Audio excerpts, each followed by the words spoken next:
There are places in this world where history doesn't fully explain itself. Ancient cities that vanished, bodies preserved against all odds, and civilizations that left behind evidence, but no clear answers. These are not myths or legends. They are real discoveries studied by archaeologists, scientists, and historians. In this documentary, Ancient World, where the facts remain and the explanations are still incomplete. Not to exaggerate the mystery, this is a journey into what humans built, what they believed, and what time failed to erase. The colossal Buddha of Avukarna. In the dry plains of north-central Sri Lanka, far from crowded cities and modern highways, a single stone figure rises quietly from the earth. Carved directly from a granite cliff face, the Avukarna Buddha stands more than 12 meters tall, dominating the surrounding landscape with calm precision and restrained power. Unlike statues assembled from blocks or cast in metal, this figure was sculpted from a single continuous mass of stone, making it one of the most ambitious rock carvings in the ancient world. The statue dates to the 5th century CE, during the reign of King Datusena, a period when Sri Lanka was emerging as a major centre of Buddhist learning, hydraulic engineering, and monumental art. The Avukarna Buddha was created at a time when large-scale irrigation reservoirs were transforming the island's interior, and the statue itself stands near one such ancient tank, suggesting a close relationship between spiritual authority and control of water, land, and labour. What immediately distinguishes the Avukarna Buddha is not only its height, but its technical execution. The figure is carved in the Abhaya Mudra, the gesture of reassurance and fearlessness, with the right hand raised and the left resting calmly at the side.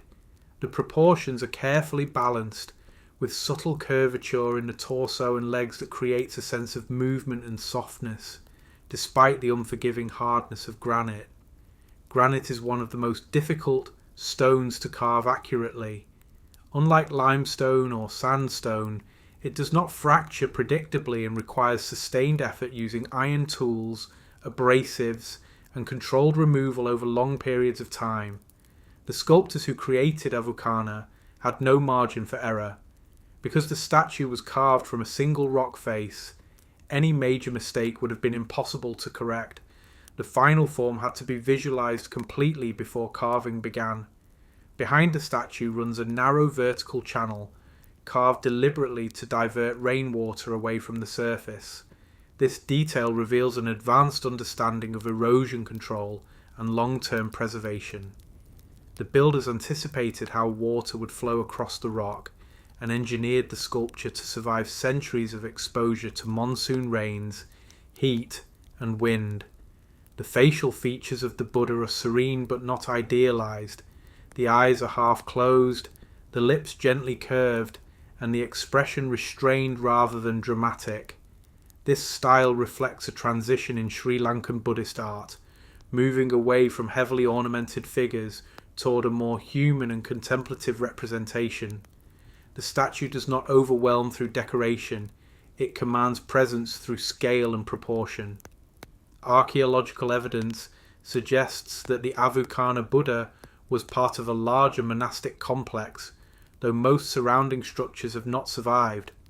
The statue likely served as a focal point for pilgrims, monks, and local communities, anchoring religious practice in a landscape shaped by reservoirs, canals, and agricultural systems built under royal patronage. The placement of the statue is also significant. It faces east, aligned with the rising sun, reinforcing symbolic associations with awakening, enlightenment, and renewal. This orientation was not accidental. Many ancient Buddhist monuments across South Asia were positioned with precise directional intent, integrating cosmic order into sacred architecture. Unlike later monumental statues built for imperial display, Avukarna feels introspective rather than authoritarian. There are no inscriptions glorifying a ruler, no surrounding reliefs celebrating conquest. The statue stands alone, silent and composed, suggesting that its purpose was not political propaganda, but spiritual presence. Over more than 15 centuries, the Avalokitesvara Buddha has survived invasions, climate extremes, and social change.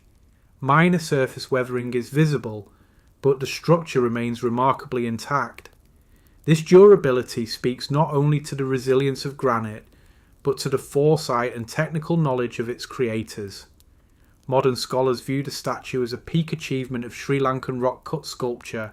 It represents the convergence of religious devotion, engineering skill, and aesthetic restraint. The Avalokitesvara Buddha was not created quickly or casually. It required years of labour, coordination, and unwavering precision. What makes the statue most remarkable is not mystery or speculation, but clarity of intent. Every line, proportion, and gesture serves a single purpose: to embody calm, protection, and spiritual stability in a turbulent world. It is monumental without being aggressive, precise without appearing mechanical.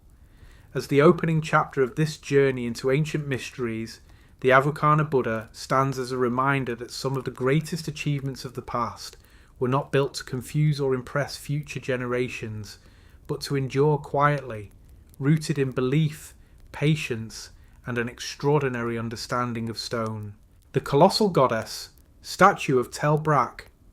In the plains of northeastern Syria, at a site now known as Tel Brak, archaeologists uncovered evidence of one of the world's earliest large urban centres. Long before the rise of Akkad or Babylon, Tel Brak was already a place of organised streets, monumental buildings, and complex ritual life.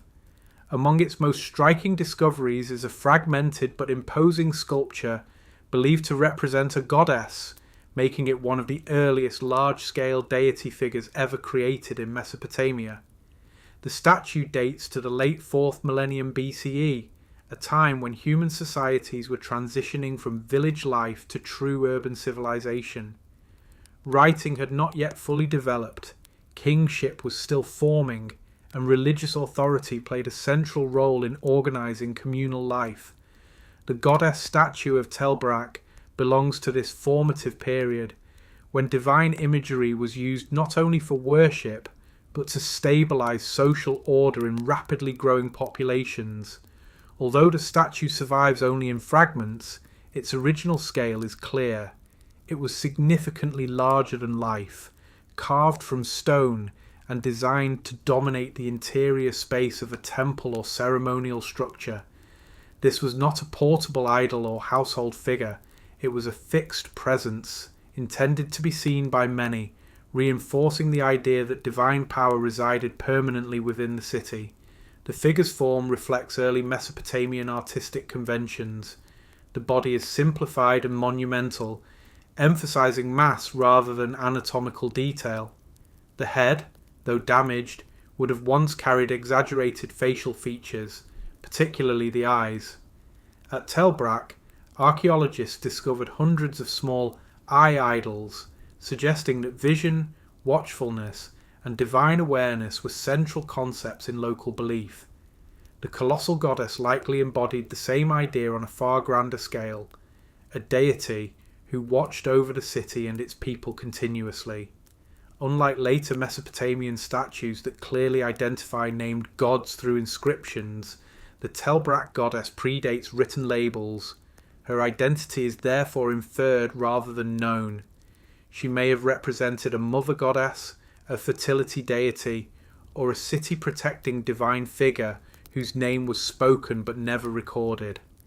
In early urban societies, such deities were often closely tied to the land, agriculture, and the survival of the community itself. The craftsmanship of the statue reveals a high level of organisation. Quarrying stone, transporting it, and shaping it into a monumental figure required coordinated labour and planning. This suggests that Tel Brak already possessed administrative systems capable of mobilising large workforces. The statue was not an isolated artwork. It was part of a broader architectural and ritual programme that included temples, plazas, and controlled ceremonial spaces. Its placement within the city was deliberate.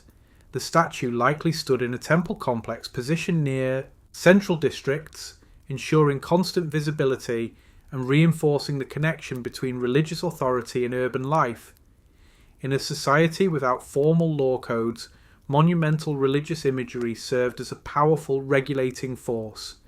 The goddess did not simply represent belief, she represented order. What makes the Tel Brak statue especially important is its age.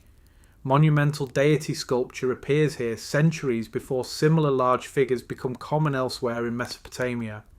This suggests that religious centralization may have preceded political centralization, with divine imagery laying the groundwork for later kingship and state power.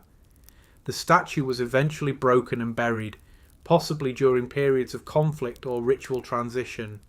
Some scholars suggest deliberate destruction, a common practice when temples were abandoned or belief systems changed.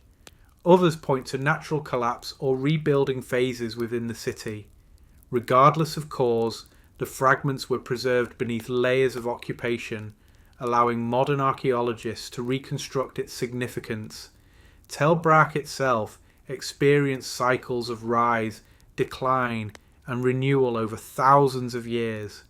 Its early prominence faded, but its innovations, urban planning, centralized ritual, and monumental symbolism spread across Mesopotamia. The goddess statue belongs to this legacy. It represents one of humanity's first attempts to give physical form to divine authority on an urban scale. Unlike later statues meant to glorify individual rulers, the Tel Brak goddess was collective in meaning. She did not celebrate conquest or lineage. She embodied continuity, protection, and the shared identity of a city still learning what it meant to exist as a complex society. Today, the fragments of the statue are silent, but their scale speaks clearly. They tell us that even at the dawn of cities, humans understood the power of monumentality. Before empires, before written law, and before kings carved their names into stone, communities were already shaping massive divine figures to anchor belief and order in a changing world. As the second chapter in this journey, the colossal goddess of Tel Brak reminds us that the foundations of civilization were not built only with bricks and walls, but with shared symbols, carved large enough to be seen, remembered, and obeyed. The colossal Buddha of Gal Oya. Deep within the forests of eastern Sri Lanka, far from major pilgrimage routes and long hidden by dense jungle growth, lies a little-known stone Buddha carved directly into a rock face near the Gal Oya region. Unlike famous statues that dominate open plains or temple courtyards, the Gal Oya Buddha remained concealed for centuries, protected by isolation, vegetation, and the gradual forgetting of its location. Its rediscovery revealed not only a monumental sculpture, but evidence of an advanced religious landscape that once extended deep into what are now remote wilderness areas. The statue is carved from natural stone rather than assembled from blocks, placing it within the long Sri Lankan tradition of rock-cut Buddhist sculpture. Though partially weathered, the figure retains clear form and proportion, standing tall with a calm, upright posture. The carving style suggests an early historic period, likely between the 4th and 7th centuries CE, when Buddhism expanded beyond royal capitals into frontier regions through monastic networks and forest hermitages. What distinguishes the Gal Oya Buddha is its location.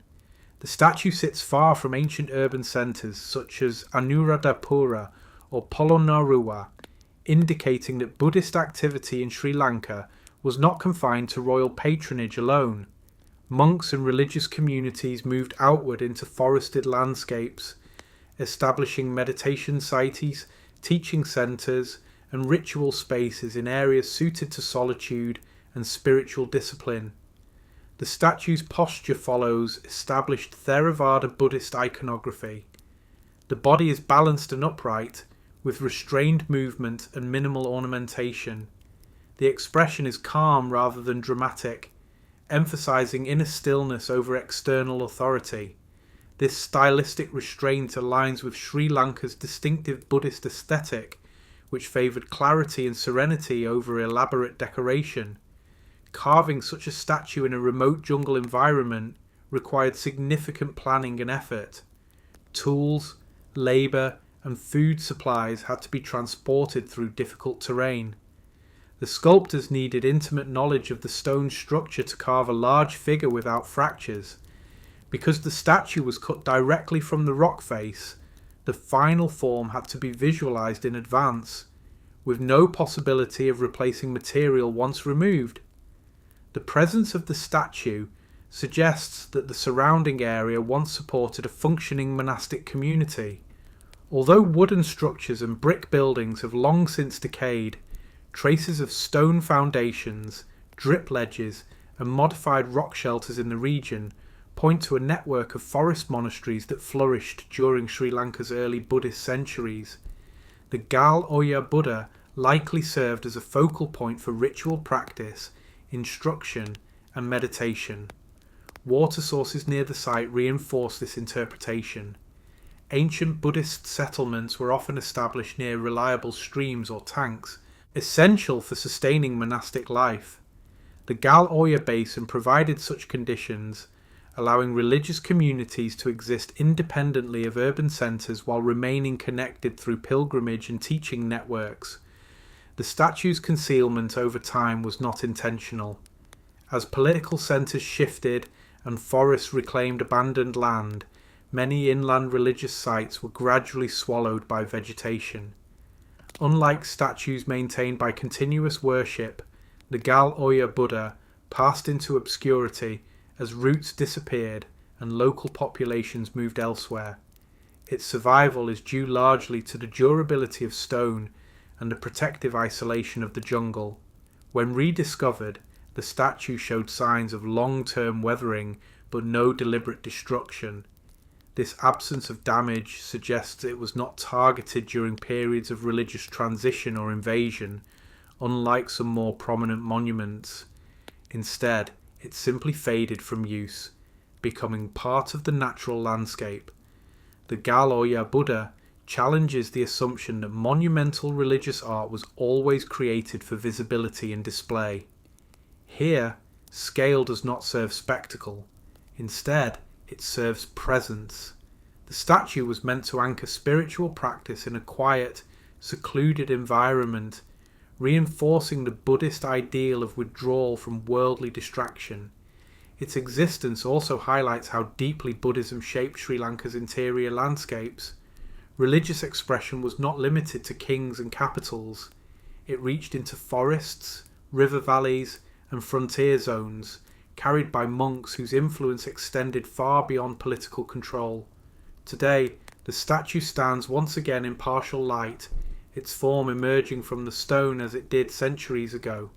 Surrounded by forest sounds rather than crowds, it retains the atmosphere of contemplation for which it was created. The jungle has not erased it, only concealed it temporarily. As the third chapter in this journey, the colossal Buddha of Gal Oya reminds us that some of the most powerful monuments of the ancient world were not meant to be seen by everyone. They were meant to endure quietly, carved into the land itself, waiting for the moment when history would notice them again. The giant Atlantes of Tula. On the high plains of central Mexico, where dry winds move across volcanic soil and ancient ruins rise from open ground, stand four colossal stone figures unlike anything else in Mesoamerica. Known as the Atlantes of Tula, these towering statues once formed the upper support of a ceremonial temple built by the Toltec civilization nearly 1,000 years ago. Each figure stands approximately 4.5 meters tall, carved from basalt stone and shaped in the form of heavily armed warriors whose presence still dominates the ruined city of Tula. The statues date to around the 10th century CE, during the height of Toltec power. At that time, Tula was one of the most influential cities in central Mexico, acting as both a political and religious centre whose cultural influence later shaped the Aztec worldview. The Atlantes were not freestanding monuments meant to be viewed in isolation. They functioned as architectural pillars, supporting the roof of a temple believed to be dedicated to Quetzalcoatl, the feathered serpent deity. Each figure is carved in strict vertical alignment, emphasizing strength, stability, and order. The warriors wear elaborate headdresses, chest plates, and belts, all rendered with precise geometric detail. Across their chests they hold atlatls, spear-throwing weapons that were central to Mesoamerican warfare. On their backs, carved reliefs suggest ceremonial gear or symbolic bundles, reinforcing their identity as elite warrior figures rather than gods or abstract symbols. The decision to shape structural columns as warriors was deliberate. In Toltec ideology, warfare and cosmic order were deeply connected. The warriors did not merely defend the city physically, they upheld the balance of the universe through ritual combat and sacrifice. By transforming soldiers into literal pillars of a sacred building, the Toltecs expressed the belief that military power sustained both society and the gods themselves. The scale of the Atlantes reveals advanced planning and organization. Each statue was carved from multiple stone sections, fitted together vertically, requiring precise alignment and skilled engineering. Transporting the heavy basalt blocks from distant quarries would have required coordinated labour, logistical control, and deep knowledge of stoneworking techniques. These were not symbolic carvings made quickly, they were monumental constructions integrated into the city's sacred architecture. Unlike later Aztec sculptures that favoured expressive movement and dramatic imagery, the Atlantes are rigid and restrained. Their faces are calm, almost impersonal, lacking emotional expression.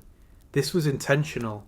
The Toltec warrior ideal emphasized discipline, obedience, and cosmic duty rather than individual identity. The statues represent a type, not a person, a standardized embodiment of military order. Archaeological evidence shows that the temple once supported by the Atlantes collapsed or was dismantled after Tula's decline. When the roof fell, the statues toppled and lay broken for centuries before being reassembled in their current upright form during modern restoration. Their survival is remarkable, considering the political collapse, environmental exposure, and later cultural transformations that swept across the region. Tula's fall remains debated.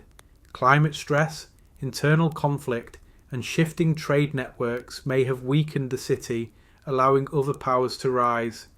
Yet even after its decline, Toltec imagery continued to influence later civilizations. The Aztecs regarded Tula as a legendary ancestral city and saw Toltec artisans as the original masters of culture and order. The Atlantes, therefore, became symbols not only of Toltec power, but of a golden age remembered long after it ended. The statues also challenged modern assumptions about Mesoamerican architecture. They show that monumental stone figures were not limited to religious icons or rulers, but could be integrated directly into structural design.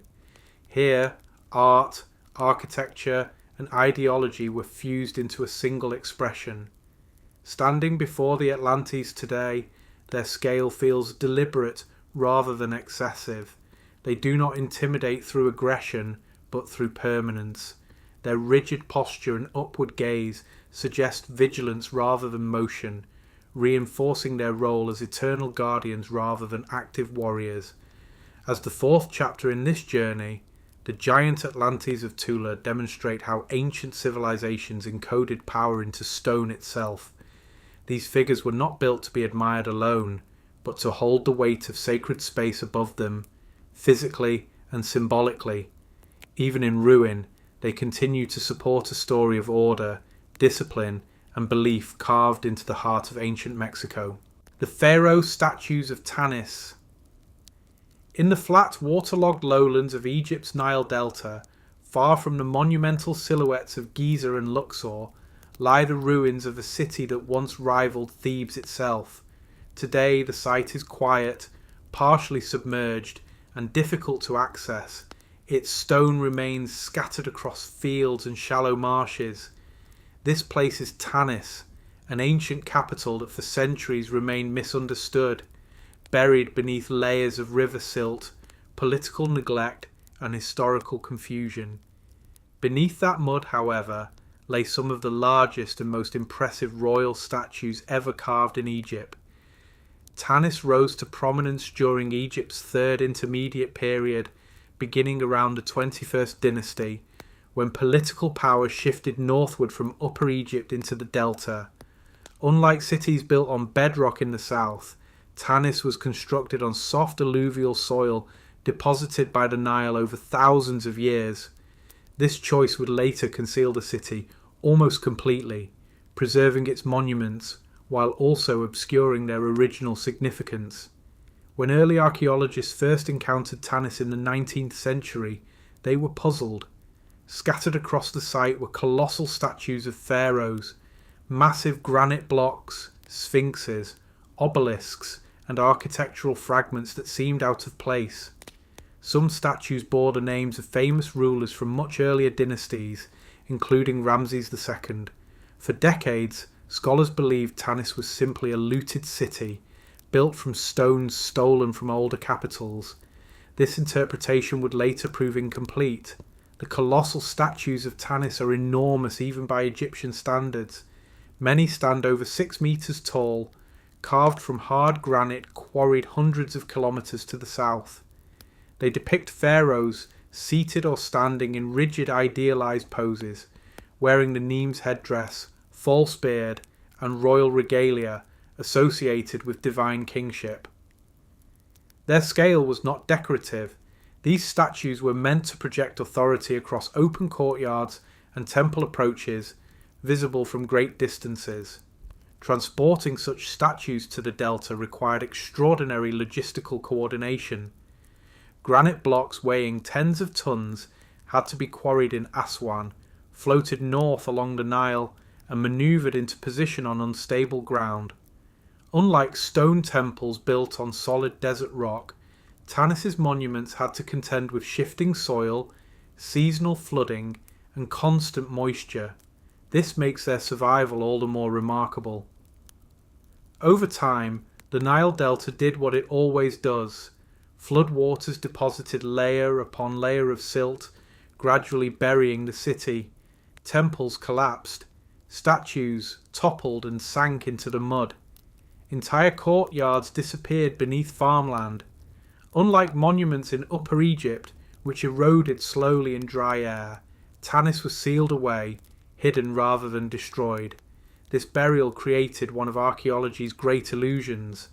When excavations intensified in the 20th century, especially under French Egyptologist Pierre Montet, it became clear that Tanis was not merely a scavenger city, it was a functioning royal capital, complete with its own monumental statuary, palaces, and royal necropolis. Some statues reused older blocks, but many were carved specifically for Tanite kings, deliberately adopting the style and scale of earlier imperial rulers to legitimize their authority. The statues themselves reveal this strategy. While their inscriptions sometimes reference earlier pharaohs, careful analysis shows recarving, reworking, and adaptation. Faces were altered, names replaced, and proportions adjusted. This was not theft alone, it was political continuity through stone. By associating themselves visually with the great pharaohs of the New Kingdom, Tanis rulers positioned themselves as rightful inheritors of Egypt's divine order. The colossal statues were arranged within temple complexes dedicated to major gods such as Amun, Mut, and Khonsu. Tanis became a northern counterpart to Karnak, with its own sacred precincts and ceremonial avenues lined with massive stone figures. These statues did not stand alone. They were part of a ritual landscape involving processions, festivals, and royal appearances that reinforced the bond between king, god, and land. One of the most striking aspects of the Tanis statues is their condition when discovered. Many were found face down, broken at the waist, or submerged almost entirely beneath mud, yet their surfaces were often remarkably well preserved. The mud had shielded them from wind erosion and stone robbing. In some cases, details lost elsewhere in Egypt survived here intact. The rediscovery of Tanis forced scholars to reconsider the Third Intermediate Period itself. Long dismissed as a time of decline and weakness, it became clear that northern Egypt retained significant wealth, craftsmanship, and organisational ability. The colossal statues were not nostalgic imitations. They were active instruments of power in a shifting political landscape. The statues also reveal Egypt's enduring obsession with permanence. Even as political authority fragmented, rulers continued to invest immense resources into stone monuments designed to outlast human lifetimes. In a landscape prone to flooding and instability, this commitment appears almost defiant. The statues were statements against impermanence itself. Eventually, Tanis declined. Trade routes shifted, Nile branches changed course, and power moved once again. The city was abandoned, its monuments left to sink slowly into the delta. By the time modern villages formed above it, Tanis had vanished from memory, its colossal statues lying unseen just below the surface. Today, those statues stand again, reassembled in museums or left at the site where they were found. Their scale still commands attention, but their story is different now. They no longer speak only of royal power, they speak of burial, survival, and historical misjudgment. For centuries, Tanis was misunderstood because it was hidden, not because it was insignificant. The colossal pharaoh statues of Tanis remind us that history does not always collapse in fire or invasion. Sometimes it simply sinks, quietly, beneath mud and time. And when it rises again, it forces us to rewrite what we thought we knew about the past. As this chapter closes, Tanis stands as a warning and a lesson. Civilizations do not vanish evenly. Some are remembered because they stand on stone. Others are forgotten because they stand on mud. But beneath that mud, the scale of ancient ambition remains unchanged, waiting to be seen again. The Mask of Teotihuacan. In the high basin of central Mexico, northeast of modern-day Mexico City, lie the ruins of one of the most powerful and enigmatic cities the ancient Americas ever produced. Teotihuacan was not just large, it was immense, carefully planned, and ideologically controlled on a scale unmatched in the pre-Columbian world. At its height, the city covered more than 20 square kilometres and housed a population exceeding 100,000 people. Yet despite its size and influence, Teotihuacan left no readable written history. What remains instead are stones, architecture, murals, offerings, and objects whose meanings must be reconstructed through form, context, and placement.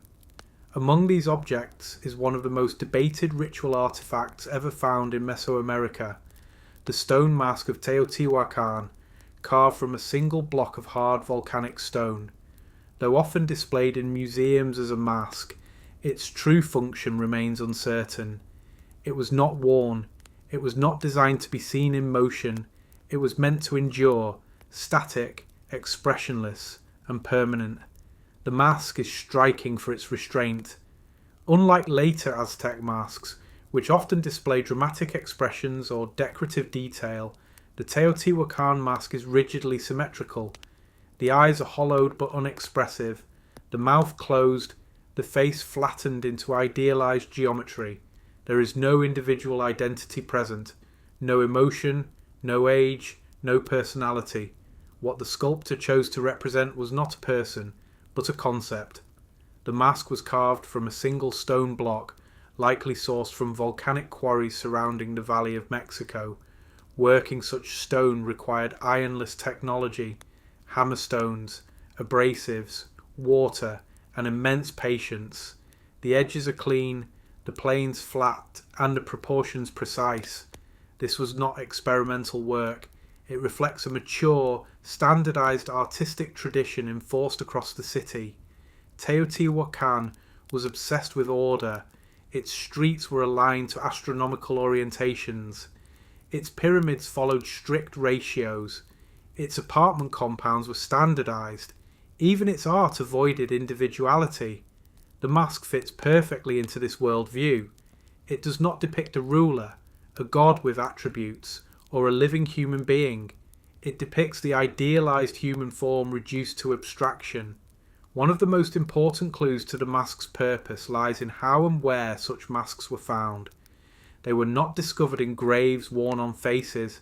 Instead, they appear in caches, offerings, and architectural contexts, buried beneath floors, placed in temples, or associated with dedicatory rituals. This strongly suggests the masks were not funerary portraits but ritual stand-ins. Archaeologists believe the masks may have represented deified ancestors, cosmological forces, or abstract human essences used in ceremonial contexts. The hollowed eyes were often inlaid with materials like shell or obsidian, giving the mask a reflective, watchful presence when complete. In ritual settings, this would have created the sense that the mask was observing, witnessing, or mediating between worlds. Teotihuacan society did not glorify individual kings the way later Mesoamerican civilizations did. No royal tomb has ever been identified. No named ruler appears in inscriptions. Power appears to have been collective, institutional, and religious rather than dynastic. The mask reflects this system. It is anonymous by design.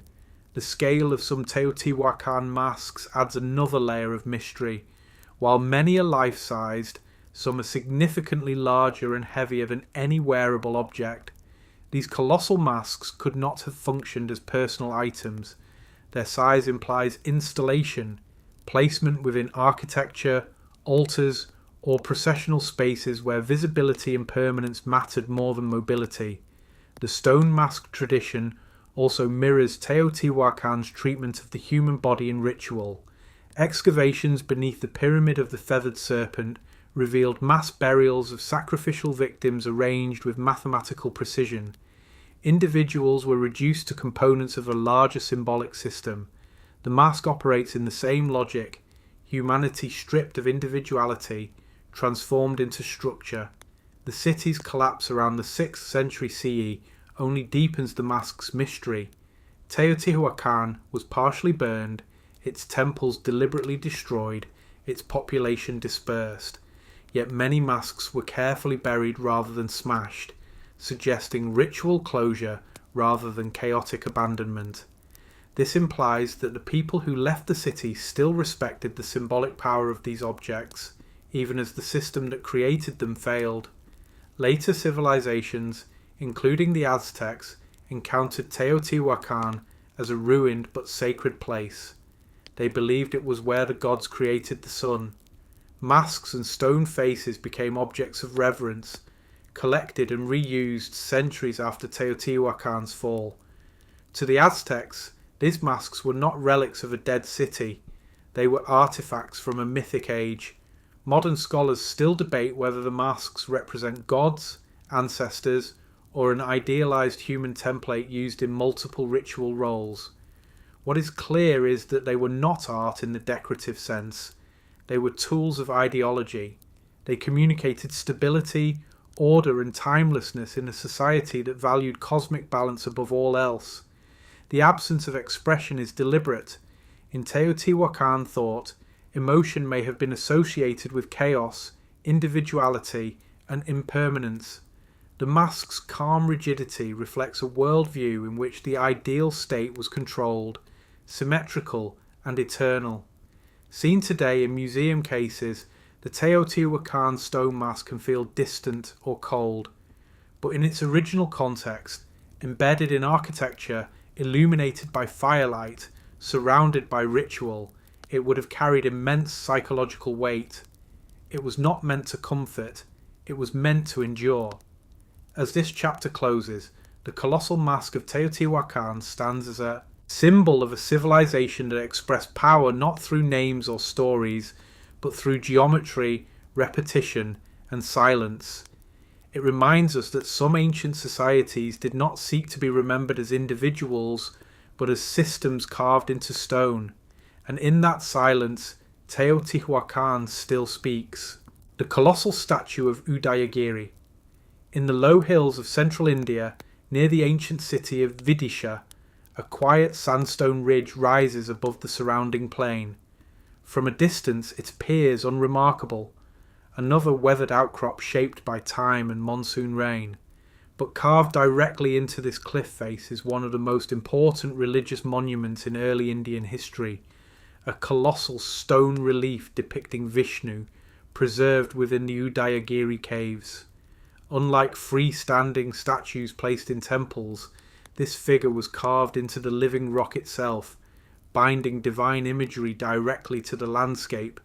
The Udayagiri caves date to the early 5th century CE, during the reign of the Gupta Empire, a period often described as India's classical age. This was a time when art, mathematics, astronomy, and religious philosophy were being formalized into systems that would shape South Asia for centuries.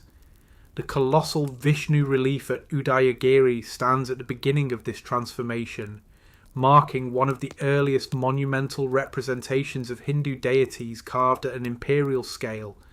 The statue is not a simple standing figure.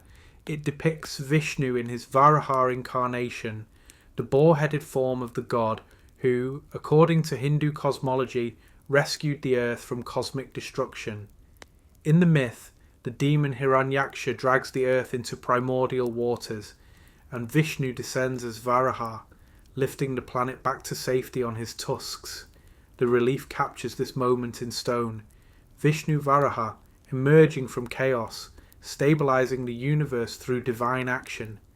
The figure is enormous. Carved directly into the cliff, it rises several meters tall, dominating the cave entrance and surrounding reliefs. Vishnu's body is human, powerful and upright, while the head bears the unmistakable features of a boar. His stance is calm and controlled, not violent or aggressive. The earth goddess, Bhudevi, appears small and graceful beside him, emphasizing scale not only physically but symbolically. The divine overwhelms the cosmic threat not through chaos, but through order. This composition was revolutionary for its time. Earlier, Indian religious art favoured symbolic representation, footprints, pillars, abstract forms. At Udayagiri, the divine becomes monumental and unmistakably physical. The god is not suggested, he is present, and he is inseparable from the stone itself. The cliff carving required extraordinary planning. Sandstone, though softer than granite, still demands precision at large scale. The sculptors had to visualize the full relief before removing any material. There was no possibility of replacement. The rock face dictated proportions, posture, and final form. Every mistake would be permanent.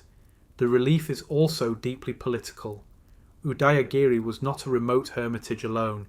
It was closely connected to Gupta imperial power, particularly under Emperor Chandragupta II. Inscriptions at the site record royal visits, astronomical observations, and ritual events tied directly to kingship. The Varaha relief was not just religious art, it was imperial ideology carved into stone. The Varaha myth mirrors the role the Gupta kings wished to claim.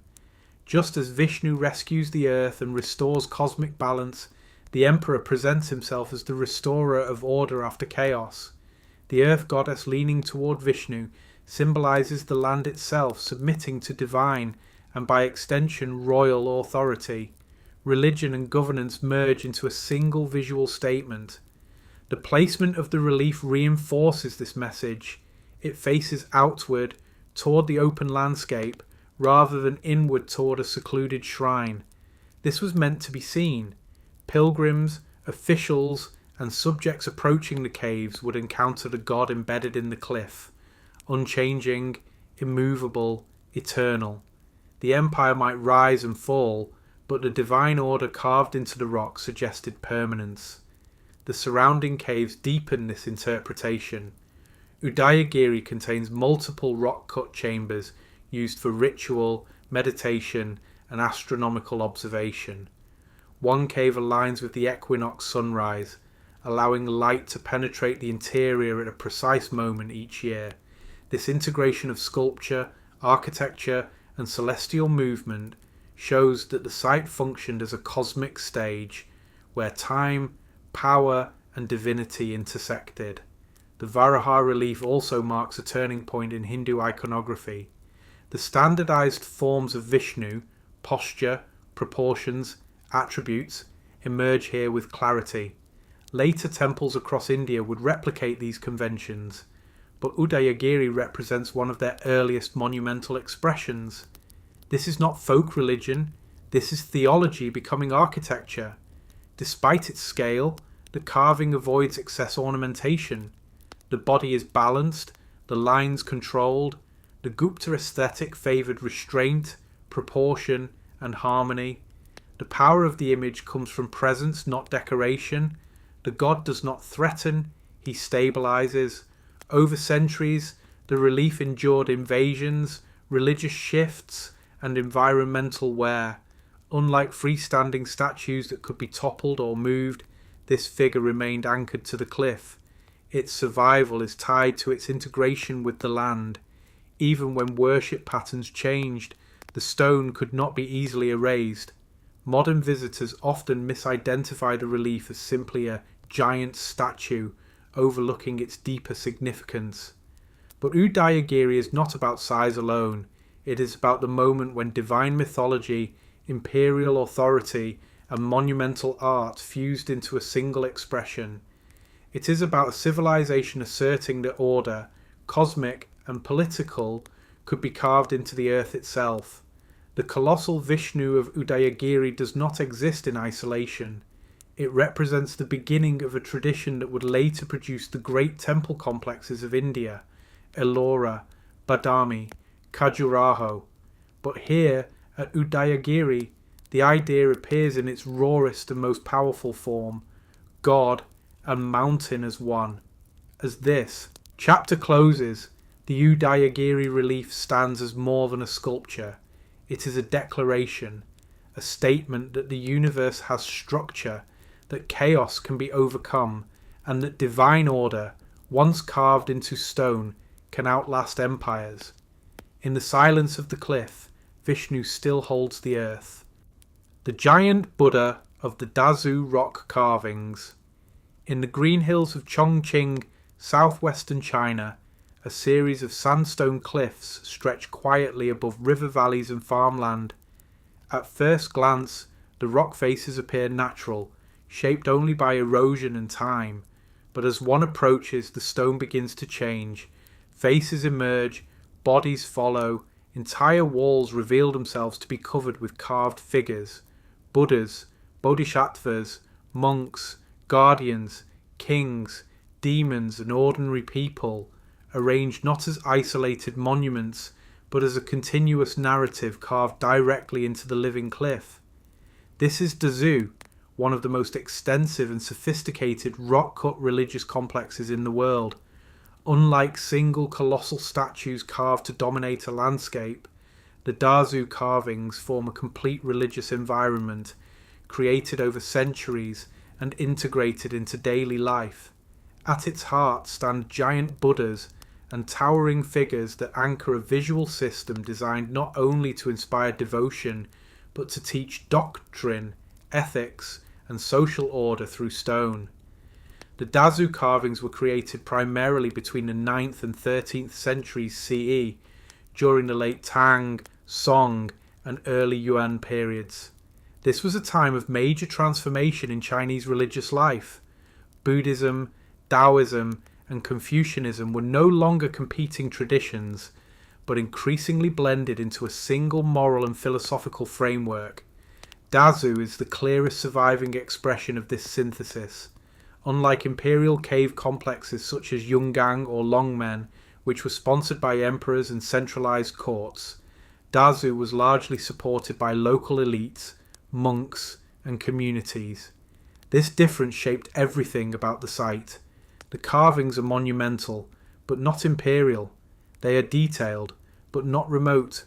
They were meant to be encountered closely, understood by ordinary people, and revisited repeatedly as part of everyday religious practice. The most famous section of the site is Baodingshan, where a massive reclining Buddha stretches along the cliff face, surrounded by hundreds of attendant figures.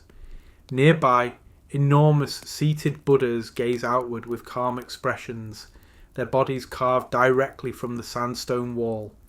These figures are large enough to overwhelm the viewer, yet their placement keeps them grounded within a broader narrative rather than isolated as symbols of power alone. What distinguishes the giant Buddhas of Dazhu is not only their scale, but their context. Each large figure is embedded within scenes showing cause and consequence, hells and heavens, compassion and cruelty, wisdom and ignorance. The stone walls function like a three-dimensional scripture, guiding viewers step by step through Buddhist teachings. The carvings depict not only transcendent beings but also farmers, officials, children, mothers, executioners, and musicians. The divine and the mundane exist side by side. This reflects a key principle of Chinese Buddhism during this period. Enlightenment was not separate from daily life. Moral action in the human world was inseparable from spiritual consequence. Technically, the carvings required extraordinary coordination. Sandstone, while softer than granite, still demands precision at scale. Artists had to account for water flow, erosion, and structural stability. Drainage channels were carved into the cliffs to divert rainwater away from figures, preserving fine details for centuries. This practical engineering reveals that the creators were thinking not only about devotion, but about permanence. The giant Buddhas themselves follow established iconographic rules. Their proportions are carefully balanced, their faces are serene, eyes half closed, expressions controlled. These were not portraits of individuals, but idealized representations of awakened beings. The calm they project was intentional, offering a visual counterpoint to the chaos and suffering depicted elsewhere on the cliff. Yet Dazhu is not purely Buddhist. Taoist immortals appear alongside Buddhist figures. Confucian ideals of filial piety, loyalty, and social harmony are carved directly into the stone. In one famous relief, scenes of children caring for parents are placed alongside Buddhist moral teachings, visually asserting that ethical behaviour within family and society was itself a spiritual act. This blending reflects the reality of Song-era China, where religion functioned less as isolated belief systems and more as a shared moral language. Dazhu was not about conversion, it was about instruction. The cliffs taught viewers how to live, how to act, and how to understand suffering and responsibility. The giant Buddhas also served a psychological role. Their scale created a sense of permanence and stability in a world shaped by political change, economic pressure, and natural disaster. Unlike wooden temples that burned or decayed, these figures were part of the mountain itself. They could not be easily destroyed or moved. They suggested continuity in uncertain times. Despite their scale, the carvings avoid intimidation. There is no emphasis on wrath alone. Even guardian figures are controlled rather than violent. The dominant emotion across the site is restraint. This reflects a specifically Chinese interpretation of Buddhism, one that valued balance over transcendental escape. Over centuries, worship at Dazhu continued without interruption. Unlike many monumental sites abandoned after dynastic collapse, Dazhu remained embedded in local religious life. This continuity explains its remarkable preservation. The carvings were cleaned, repaired, and respected across generations. When Western scholars first encountered Dazhu in the modern period, they were surprised by its narrative richness. Unlike earlier cave complexes focused on imperial patronage, Dazhu revealed a society using monumental art to educate itself. The cliffs were not silent symbols, they were active participants in cultural transmission. Today, UNESCO recognises Dazhu as a World Heritage Site, but its significance goes beyond classification. It represents one of the most complete surviving examples of religion carved into landscape, where belief, ethics, and daily life are inseparable from stone. The giant Buddhas of Dazhou do not stand alone like distant icons. They exist within a crowded, human-scaled world. They look out not from unreachable heights, but from walls meant to be walked alongside, studied, and understood. As this chapter closes, Dazhou reminds us that monumentality does not always serve power. Sometimes it serves teaching, sometimes it serves continuity, and sometimes, carved patiently into a cliff over centuries, it serves as a conversation between generations, spoken not in words, but in stone. In the hills of southwestern China, that conversation still continues. The statue of Ramses Tsight. South of modern Cairo, near the ancient capital of Memphis, lies one of the most imposing royal monuments ever created by human hands. Today, the statue rests horizontally, protected within a modern structure, but for most of its existence it stood upright, towering over the Nile floodplain as a declaration of divine kingship. This is the colossal statue of Ramesses II, carved from a single block of red granite and weighing more than 80 tons. The statue dates to the 13th century BCE, during the reign of Ramesses II, one of Egypt's longest ruling and most ambitious pharaohs. Known later as Ramesses the Great, he ruled for over 66 years, overseeing vast construction projects across Egypt and Nubia. Temples, statues, obelisks, and reliefs bearing his image spread across the landscape.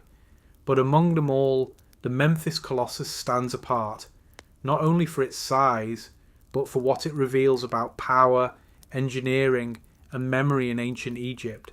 Memphis was already ancient when Ramesses II came to power. Founded more than 1,000 years earlier, it had served as Egypt's administrative and religious centre during the Old Kingdom. Though political power had shifted south to Thebes by Ramesses' time, Memphis retained enormous symbolic importance. Placing a colossal statue there was not accidental. It linked Ramesses directly to Egypt's deepest past, aligning his rule with the first builders of pyramids and the origins of divine kingship. The statue was carved from red granite quarried at Aswan, nearly 900 kilometres to the south. Granite is among the hardest stones used in ancient construction.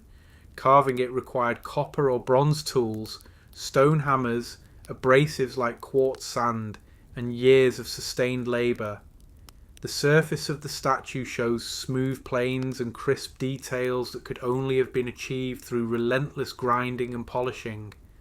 The figure depicts Ramesses II in the traditional royal pose, rigid, frontal, and idealised. He wears the Nemes headdress, the false beard, and the royal kilt. His facial features are calm, symmetrical, and timeless, not a portrait of aging flesh, but an image of eternal kingship. This was deliberate. Egyptian royal sculpture did not aim to capture individuality. It aimed to embody permanence. At full height, the statue would have stood over 10 metres tall. Its sheer mass demanded extraordinary logistical planning. Transporting an 80-ton granite block from Aswan to Memphis required coordination across quarries, river transport, labour forces, and seasonal Nile floods. The stone was likely moved by boat during high water, hauled on sledges, and positioned using ramps, levers, and controlled descent. None of this involved machines as we understand them today. It relied entirely on human coordination, physics, and experience refined over centuries. Once erected, the statue dominated its surroundings. It was not meant to be viewed up close, it was meant to be seen, from a distance, looming above temples and processional routes. In a society where the pharaoh was considered a living god, scale was a language. The larger the statue, the more absolute the authority it communicated. The statue also functioned ritually. In Egyptian belief, statues were not passive images. They could house the ka, the spiritual essence of a being. Through rituals, offerings, and recitations, the statue became an active participant in religious life. The Memphis Colossus was not just Ramesses remembered, it was Ramesses present. Over centuries, however, the landscape changed. Nile branches shifted, flood levels altered, Memphis declined as political power moved elsewhere. Temples collapsed or were dismantled. Gradually, the colossal statue toppled and sank into the soft delta soil. Unlike statues carved into desert rock, this one was swallowed by mud, protected but hidden. When European travellers encountered the ruins of Memphis in the early modern period, they described fragments of massive statues half buried in fields. The full scale of the Ramesses Colossus was not immediately understood. It was only through later excavation that archaeologists realised the figure lay almost intact beneath the ground. The statue's rediscovery revealed something striking. Despite centuries of burial, its surface was remarkably well preserved. The delta mud, which erased buildings and inscriptions, had shielded the granite from erosion. What buried the statue also saved it. In the mid-20th century, the statue was lifted and displayed outdoors in Cairo, near Ramses Square. For decades, it stood exposed to pollution, vibration, and urban stress. Eventually, concerns over preservation led to its relocation to a protected site near the Grand Egyptian Museum, where it now rests horizontally, allowing close study without further damage. Seeing the statue today, lying rather than standing, changes its meaning. The overwhelming vertical dominance intended by its creators is gone, but something else emerges instead: intimacy. Visitors can now examine tool marks, facial details, and proportions impossible to see when it stood upright. The engineering becomes visible, the human labour behind the monument becomes tangible. The statue also forces reconsideration of Ramesses II himself. He is often remembered as a propagandist, a ruler who exaggerated victories and filled Egypt with his image. But the Memphis Colossus reveals something deeper. It shows a ruler deeply invested in continuity, linking himself to Egypt's earliest capitals, oldest traditions, and most enduring materials. Granite was chosen not just for strength, but for symbolism. It does not weather easily. It resists time. A granite statue declares permanence in a world shaped by flood and decay. Ramesses did not want to be remembered briefly. He wanted to exist forever. In this, he largely succeeded. His name is among the most recognizable of all ancient rulers. His monuments still stand across Egypt, and this statue, buried, rediscovered, moved, and preserved, continues to project his presence more than 3,000 years later. The colossal statue of Ramesses II is not mysterious in the sense of unknown origin or unexplained technology. Its power lies elsewhere. It shows what human societies can achieve when belief, organisation, and ambition align completely. It demonstrates that monumentality itself was a form of governance. As this chapter closes, the statue rests in silence, no longer towering over Memphis, but still commanding attention. It reminds us that ancient power was not only exercised through armies or laws, but through stone, through images so large and durable that they could outlast the cities that built them. Ramesses II carved himself into Egypt, and through monuments like this one, into history itself. The giant Jain statue of Goma Teshwara. On a bare granite hill rising above the town of Shravanabelagola in southern India stands one of the most extraordinary monolithic sculptures ever created. Visible from miles away, carved from a single block of stone, the figure rises 57 feet tall, completely nude, motionless, and serene. This is Goma Teshwara, also known as Bahubali, the most monumental expression of Jain philosophy ever carved into the landscape. Unlike many colossal statues built to assert imperial power or divine authority, the statue of Gomateshwara represents renunciation, self-conquest, and total withdrawal from worldly ambition. Its scale is immense, yet its message is one of stillness. The paradox between size and meaning lies at the heart of its significance. The statue was commissioned around 981 CE by the Ganga dynasty minister Chavundaraya during a period when Jainism flourished across parts of southern India. Jain communities were wealthy, influential, and deeply invested in religious patronage, but unlike Hindu or Buddhist traditions that often celebrated gods in motion or narrative scenes, Jain art focused on transcendence through restraint. Gomateshwara represents Bahubali, a legendary figure in Jain tradition. According to Jain texts, Bahubali was a prince who renounced his kingdom after defeating his brother in combat. Overcome with detachment from violence and power, he abandoned his throne and stood motionless in meditation for an entire year, allowing vines to grow over his body as he pursued spiritual liberation. This moment of stillness is what the statue captures. The figure stands upright, arms hanging loosely at the sides, eyes half open, expression calm and inward-looking. There is no gesture, no ornamentation, no weapon, no throne. Even the nudity is symbolic, representing absolute renunciation of possessions and identity. In Jain belief, liberation is achieved not through action, but through complete non-attachment. The statue was carved directly from a single granite outcrop, not assembled from blocks. This makes it one of the largest monolithic statues in the world. Granite is extremely hard and unforgiving. Carving such a figure required years, possibly decades, of careful planning and execution. The sculptors had no opportunity to correct major errors. Every cut permanently removed material from the living rock. The process likely began by isolating the rock mass at the summit of the hill, gradually shaping the figure from the top downward. This method reduced the risk of structural failure and allowed the carvers to maintain proportion at monumental scale.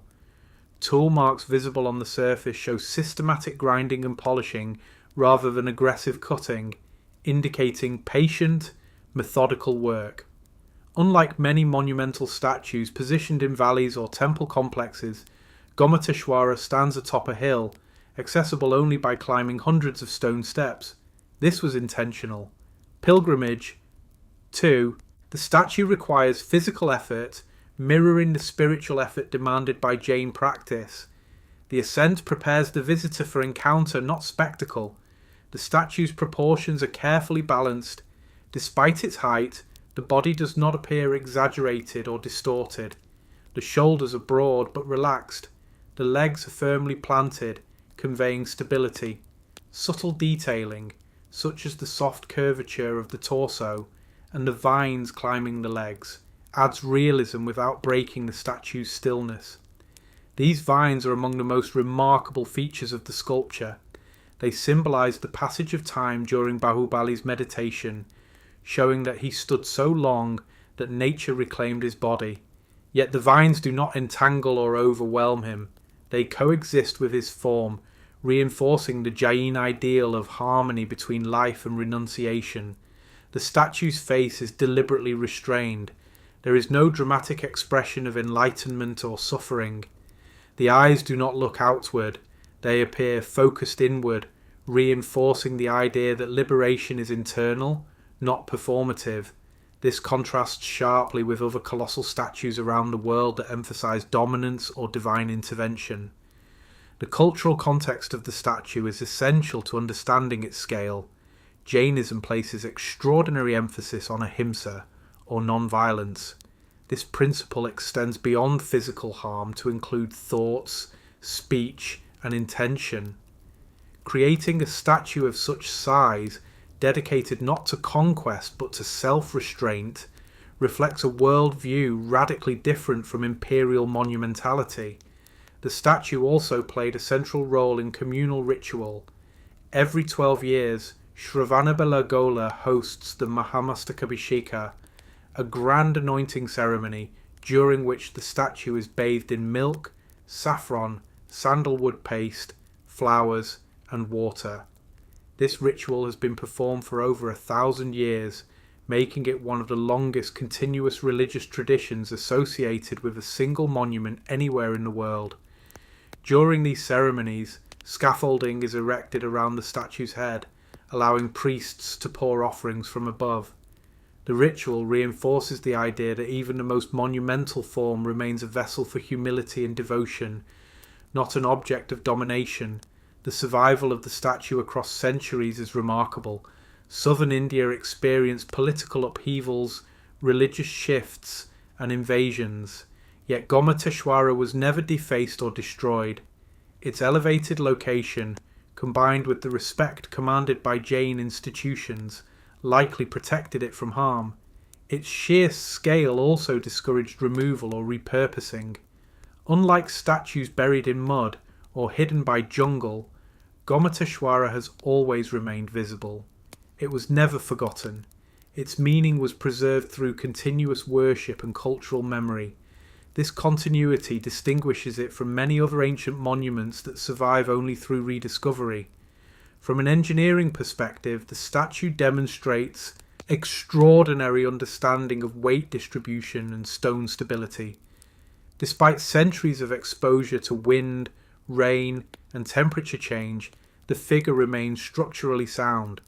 There are no major cracks threatening its integrity. The choice of granite, the carving technique, and the natural shape of the hill all contribute to this resilience. Yet the most striking aspect of Gomateshwara is not technical, it is philosophical. In a world where power is often expressed through movement, conquest, and expansion, this statue expresses power through immobility. It asserts that the greatest victory is not over others, but over the self. The figure does not command, it endures. As the 10th chapter in this journey through colossal monuments, Gomateshwara reframes the meaning of scale itself. Here, monumentality does not glorify empire or divine authority imposed from above. It glorifies restraint, patience, and inner discipline. Standing atop the hill at Shravanabelagala, the statue does not look down in judgment, it looks inward, and in doing so, it challenges every assumption about why ancient people carved giants from stone. This is not a monument to power, it is a monument to renunciation, and carved into a single block of granite, it has remained unchanged for more than 1,000 years, silent, unmoving, and uncompromising in its message. The Baghdad Battery. In the early 1930s, during routine excavations near the ancient city of Ctesiphon, just outside modern-day Baghdad, archaeologists uncovered a small, unassuming ceramic object.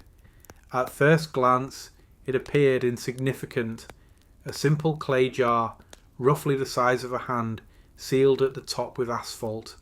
But inside the vessel was something unexpected, a rolled copper cylinder suspended around an iron rod. The object did not resemble pottery, jewellery, or ritual equipment. It looked mechanical. This artifact would later become known as the Baghdad Battery, and it would ignite one of the most enduring debates in the history of archaeology. Did people in the ancient world understand and use electricity? The jar dates roughly to the Parthian or early Sasanian period, between the 2nd century BCE and the 3rd century CC. This was a time when Mesopotamia sat at the crossroads of major civilizations, Greek, Persian, Roman, and Indian influences, converged here through trade and conquest. The region was technologically sophisticated in metallurgy, medicine, chemistry, and engineering. Yet electricity, as a controlled phenomenon, is generally thought to be a modern discovery. The Baghdad Battery challenges that assumption. The structure of the object is precise. The ceramic jar holds a copper tube, formed by rolling a sheet of copper into a cylinder. Inside this tube sits an iron rod, isolated from the copper by asphalt sealing material. when modern researchers filled replicas of the jar with acidic liquids such as vinegar or grape juice, the device produced a small electrical current, typically between 0.5 and 1 volt. In other words, under the right conditions, it behaves exactly like a galvanic cell. This discovery led to an extraordinary hypothesis that the artifact was an ancient battery, possibly used for electroplating metals, ritual healing, or some lost form of electrical experimentation. The idea was popularized in the mid-20th century and quickly captured public imagination. If true, it would push the understanding of electricity back nearly 2,000 years. But archaeology does not accept possibility alone. It requires context. The greatest problem with the ancient battery interpretation is absence of supporting evidence. No wires were found, no conductive plates, no workshops clearly associated with electrochemical processes, no texts describing electrical phenomena, no plated objects definitively proven to require electroplating rather than mechanical gilding. The artifact exists alone. This isolation forces scholars to ask a difficult question. Is the Baghdad battery evidence of ancient electricity, or are modern observers projecting modern understanding onto an ancient object? Alternative explanations exist. Some archaeologists argue that the jar may have been a storage container for sacred scrolls or ritual objects, with the copper tube acting as a protective casing. Others suggest it could have been used for storing chemical substances, inks, or medicines, with the iron rod serving a symbolic or practical function unrelated to electricity. In ancient Mesopotamia, asphalt was widely used as a sealant, and copper was known for its antimicrobial properties. Still, the electrical behaviour cannot be ignored. When reconstructed accurately, the device does generate current. This is not speculative, it is measurable. The question then becomes, did ancient people intend for it to do so? To answer that, historians look at what ancient Mesopotamians knew about materials. They understood acids, corrosion, and metal reactions. They practiced sophisticated metallurgy and chemistry. They used copper, iron, vinegar, wine, and plant acids regularly. It is entirely plausible that they noticed strange effects when certain materials were combined. But noticing a phenomenon is not the same as systematizing it. There is no evidence that ancient Mesopotamia developed electrical theory, circuits, or scalable application. No lamps, no motors, no texts describing current, shock, or power. If electricity was used, it was likely limited, experimental, or ritual, not industrial. One of the most common claims is that the Baghdad battery was used for electroplating, particularly to deposit thin layers of gold onto silver objects. Experiments have shown that electroplating is technically possible with low voltage cells like this. However, chemical gilding methods using mercury amalgams were already known and widely used in antiquity. These methods do not require electricity and leave similar results. Without plated objects that can only be explained electrically, the case remains circumstantial. Another theory suggests ritual or medicinal use. In some cultures, mild electric shocks were later used for therapeutic purposes such as muscle stimulation. Could ancient healers have used low-level current symbolically or experimentally? Possibly, but again, there is no textual or archaeological confirmation. The artifact's discovery context also complicates matters. It was found without precise stratigraphic documentation, a limitation of early 20th century excavation methods. This makes dating and association less secure than modern standards would allow, yet dismissing the artifact entirely would also be a mistake. The Baghdad battery sits at the uncomfortable boundary between known ancient science and modern assumptions. It demonstrates that ancient people were capable of assembling components that, intentionally or not, produced electrical effects. Whether they understood those effects in the way modern science does is another matter entirely. What the artifact unquestionably proves is that ancient technology was often more experimental and curious than we assume. Innovation does not always leave clear trails. Some ideas emerge briefly, remain localized, and disappear without spreading. Knowledge can be lost not through catastrophe, but through disuse. The Baghdad battery also reveals something about modern thinking.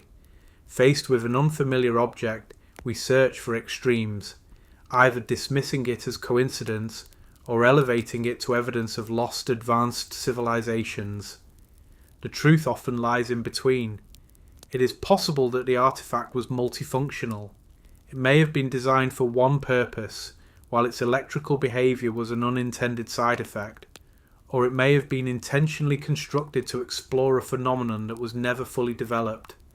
The Iraq Museum preserved the artifact as a curiosity, not as proof of ancient electricity. It remains labelled cautiously, described by form rather than function.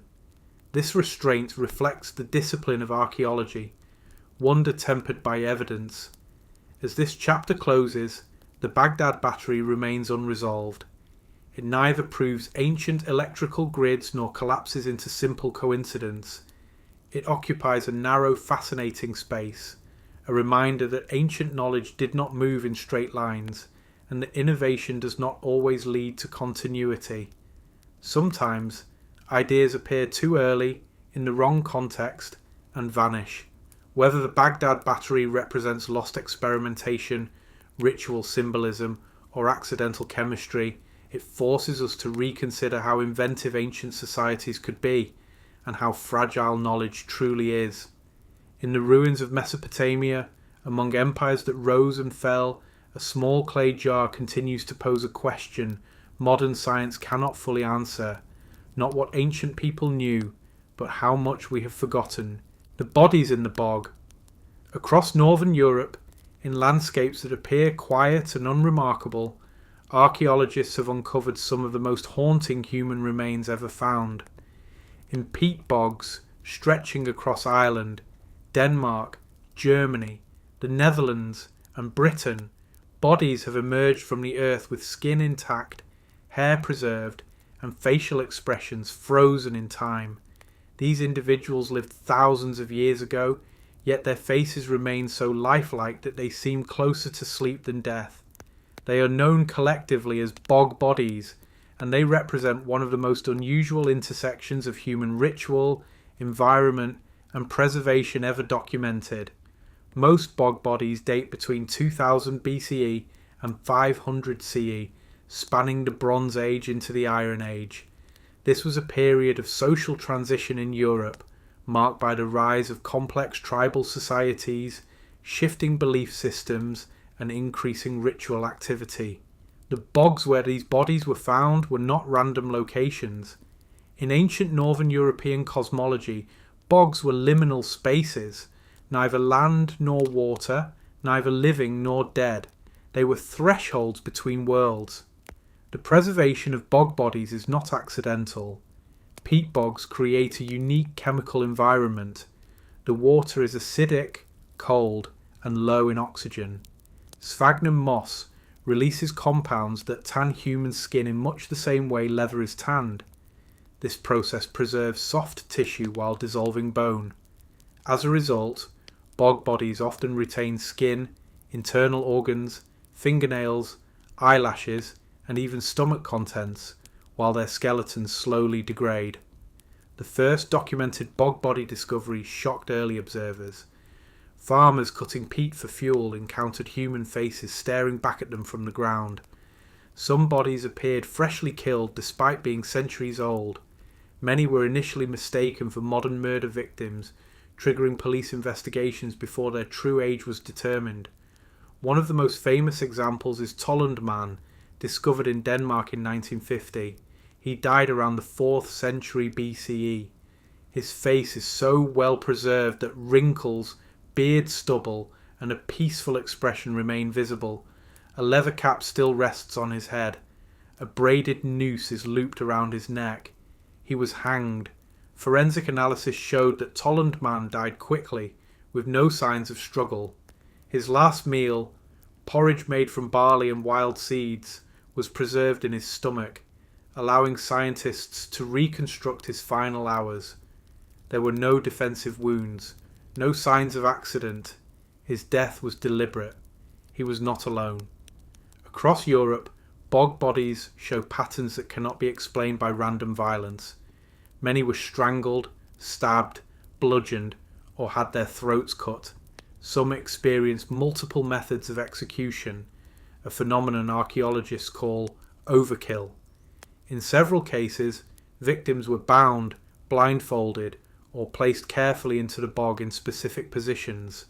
These were not criminals dumped hastily, they were offerings. Archaeological context suggests that many bog bodies were ritual sacrifices. Iron Age societies in Northern Europe practiced complex religious rites tied to fertility, kingship, and seasonal cycles. Bogs were sacred places where valuable objects, weapons, jewellery, cauldrons, even wagons were deliberately deposited. Human sacrifice appears to have been part of this system. Some bog bodies were high-status individuals. Fine clothing, manicured nails, and well-fed physiques indicate they were not outcasts. In a few cases, the individuals may have been kings or elites offered to the gods during times of crisis, crop failure, invasion, or social unrest. One body, known as Lindoman, discovered in England in 1984, shows evidence of 3 separate killing methods: a blow to the head, strangulation with a cord, and a cut throat. This combination suggests ritual significance rather than violence alone. His beard was trimmed, his body was placed face down in the bog, his death followed a precise sequence. The facial preservation of bog bodies is what makes them uniquely unsettling. Unlike skeletons or mummies, these individuals retain expressions, closed eyes, relaxed mouths, even faint smiles. This forces a confrontation not just with death, but with identity. These were people with thoughts, relationships, and beliefs, caught at the moment their society decided their lives served a greater purpose. Scientific study of bog bodies has transformed archaeology. Because soft tissue survives, researchers can analyse DNA, diet, health, parasites, and cause of death with remarkable accuracy. In some cases, fingerprints remain. In others, researchers can reconstruct hairstyles and facial features with forensic precision. Yet despite this detail, names and stories are lost. The bog bodies also challenge modern moral assumptions. Sacrifice today is seen as barbaric, but in ancient societies it was structured, meaningful, and governed by belief systems that framed death as exchange rather than punishment. The individual did not simply die, they crossed a boundary on behalf of the community. Some scholars argue that bog bodies represent judicial executions rather than sacrifice, but this explanation struggles to account for their placement in sacred landscapes, the careful preparation of bodies, and the absence of burial rites typical for criminals. The evidence increasingly supports a ritual interpretation. Climate change and peat harvesting now threaten these discoveries. As bogs dry, preservation conditions vanish. Bodies that remained intact for 2,000 years can decay rapidly once exposed. Many bog bodies were lost before scientific study could occur, destroyed by exposure or reburied without documentation. Those that remain are among the most powerful human artifacts ever uncovered, not because they are mysterious, but because they are intimate. They do not depict belief, they embody it. Looking into the face of a bog body collapses. Time. The distance between ancient ritual and modern observer disappears. The past does not feel symbolic, it feels immediate. As this chapter closes, the bodies in the bog stand as reminders that ancient belief systems were not abstract philosophies. They were lived realities, capable of demanding the ultimate sacrifice. These individuals were not forgotten by accident. They were placed carefully into landscapes designed to remember them. And in the dark, acidic silence of the bog, they waited, preserved not as bones, not as legend, but as faces. Faces that still look back at us, asking what we believe is worth a life. The city that sank overnight. On the northern coast of the Peloponnese, near the Gulf of Corinth, ancient Greek writers once spoke of a powerful city that vanished in a single night. According to their accounts, the ground shook violently, the sea rushed inland, and by morning an entire city had disappeared beneath water and mud. Temples, houses, people, animals, gone. The city was called Helike, and for more than 2,000 years its destruction was treated as a warning story rather than historical fact, until archaeology proved it was real. Helike was founded around 2000 BCE and grew into one of the most important cities in ancient Achaea. It controlled trade routes, commanded naval power, and served as the religious centre for the worship of Poseidon, god of the sea and earthquakes. This connection would later feel disturbingly prophetic. By the 4th century BCE, Helike was wealthy, influential, and politically dominant. It led the Achaean League and resisted the rising power of Macedonia under Philip II. Ancient writers describe it as proud, confident, and dismissive of outside authority. Then, in 373 BCE, everything ended.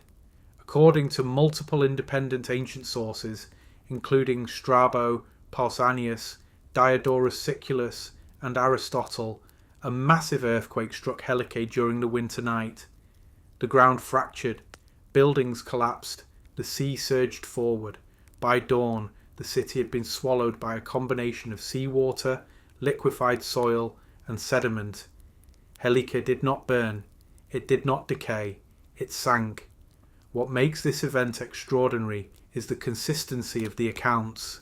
Ancient historians describe the same sequence: earthquake, sea invasion, total submergence.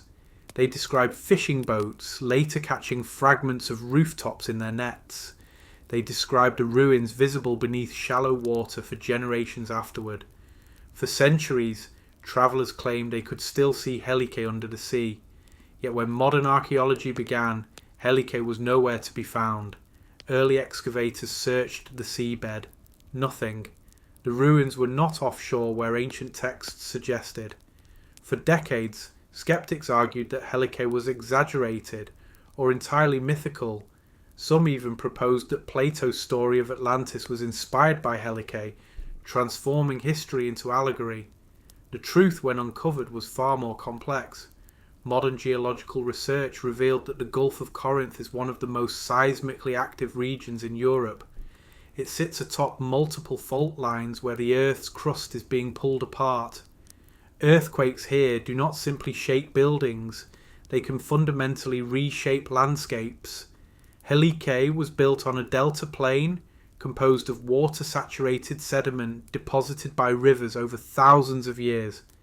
During strong earthquakes, such ground can undergo liquefaction, a process where solid soil temporarily behaves like liquid.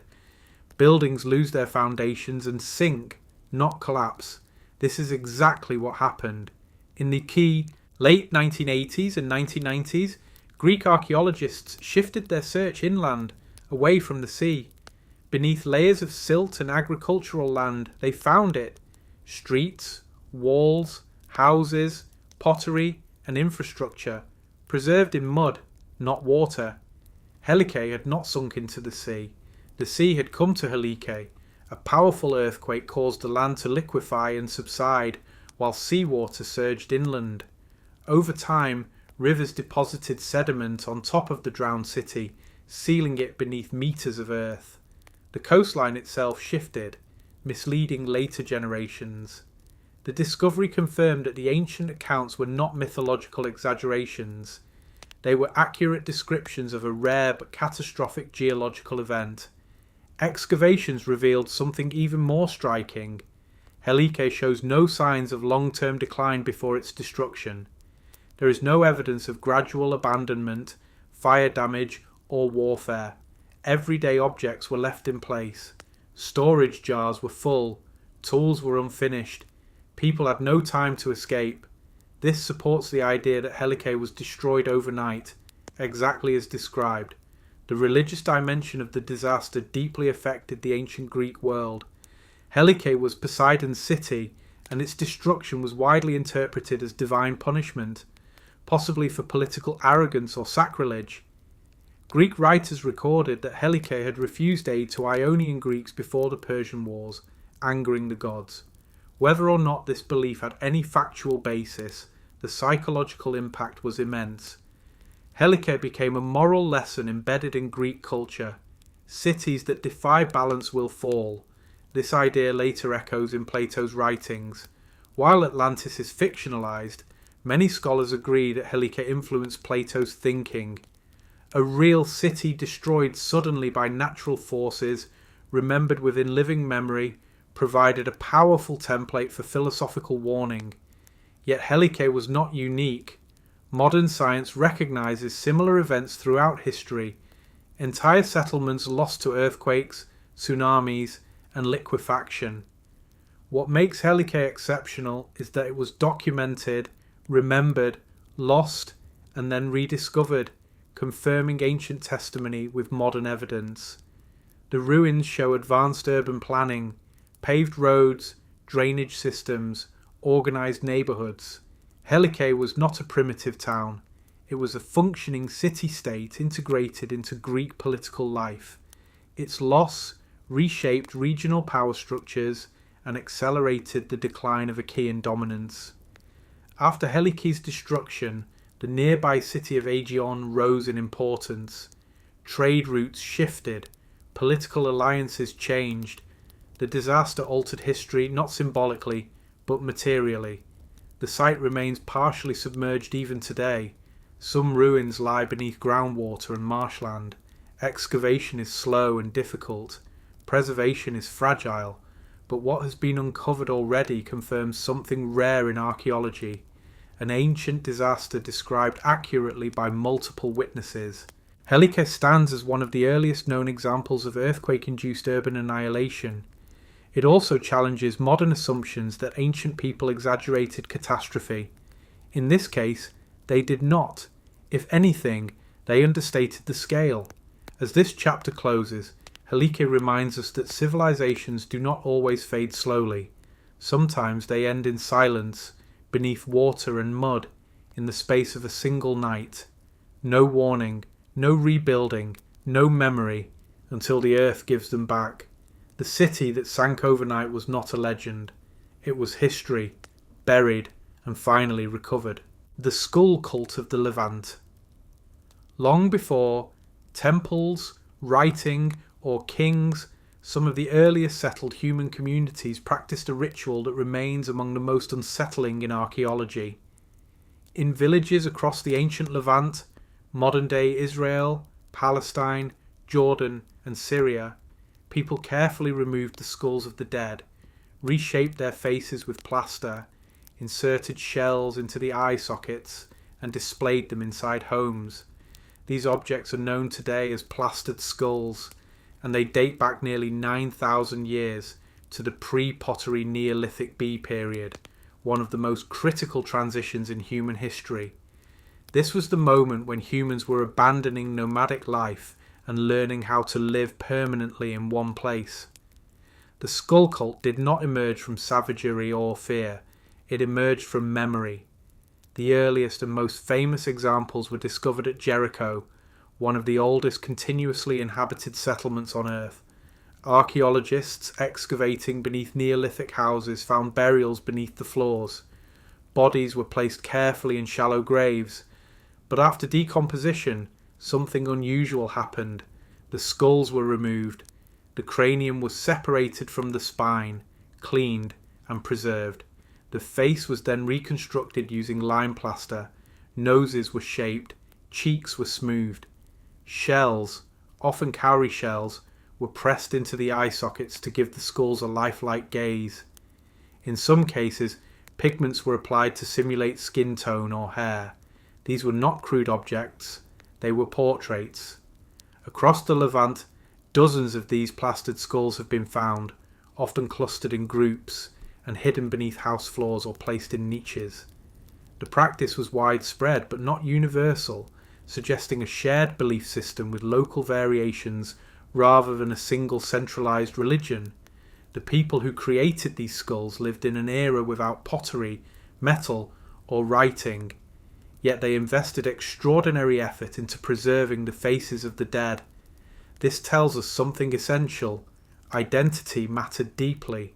The skull cult coincides with a revolutionary moment in human society.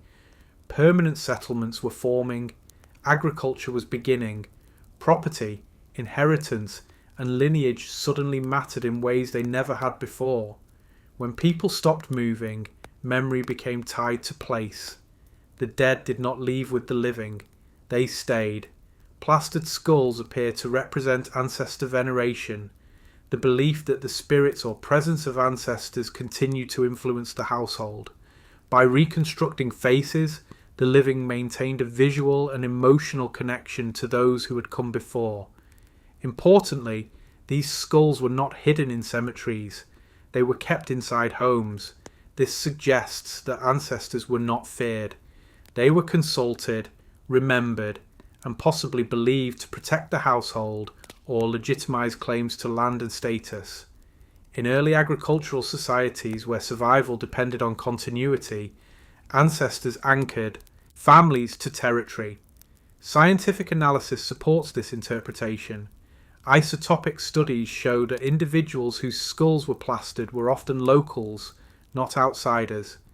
DNA analysis suggests family relationships among skull groups. This was not enemy veneration, it was family remembrance.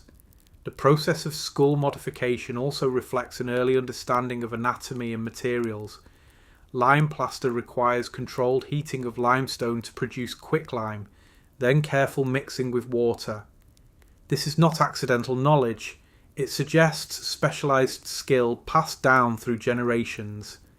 The reconstruction itself was symbolic. The plaster was applied only to the face. The back of the skull was left bare. Identity was located in the face, in eyes, nose, mouth. This aligns with modern psychology more than we might expect. Even 9,000 years ago, humans understood that a face is where a person lives. Some skulls show asymmetry, repaired fractures, or age-related wear that was faithfully reproduced in plaster. These were not idealized ancestors. They were real people, remembered as they were. Yet the skull cult was not permanent. Around 6500 BCE, the practice abruptly disappears. Plastered skulls stop appearing in the archaeological record. Burials change. Cemeteries move outside homes.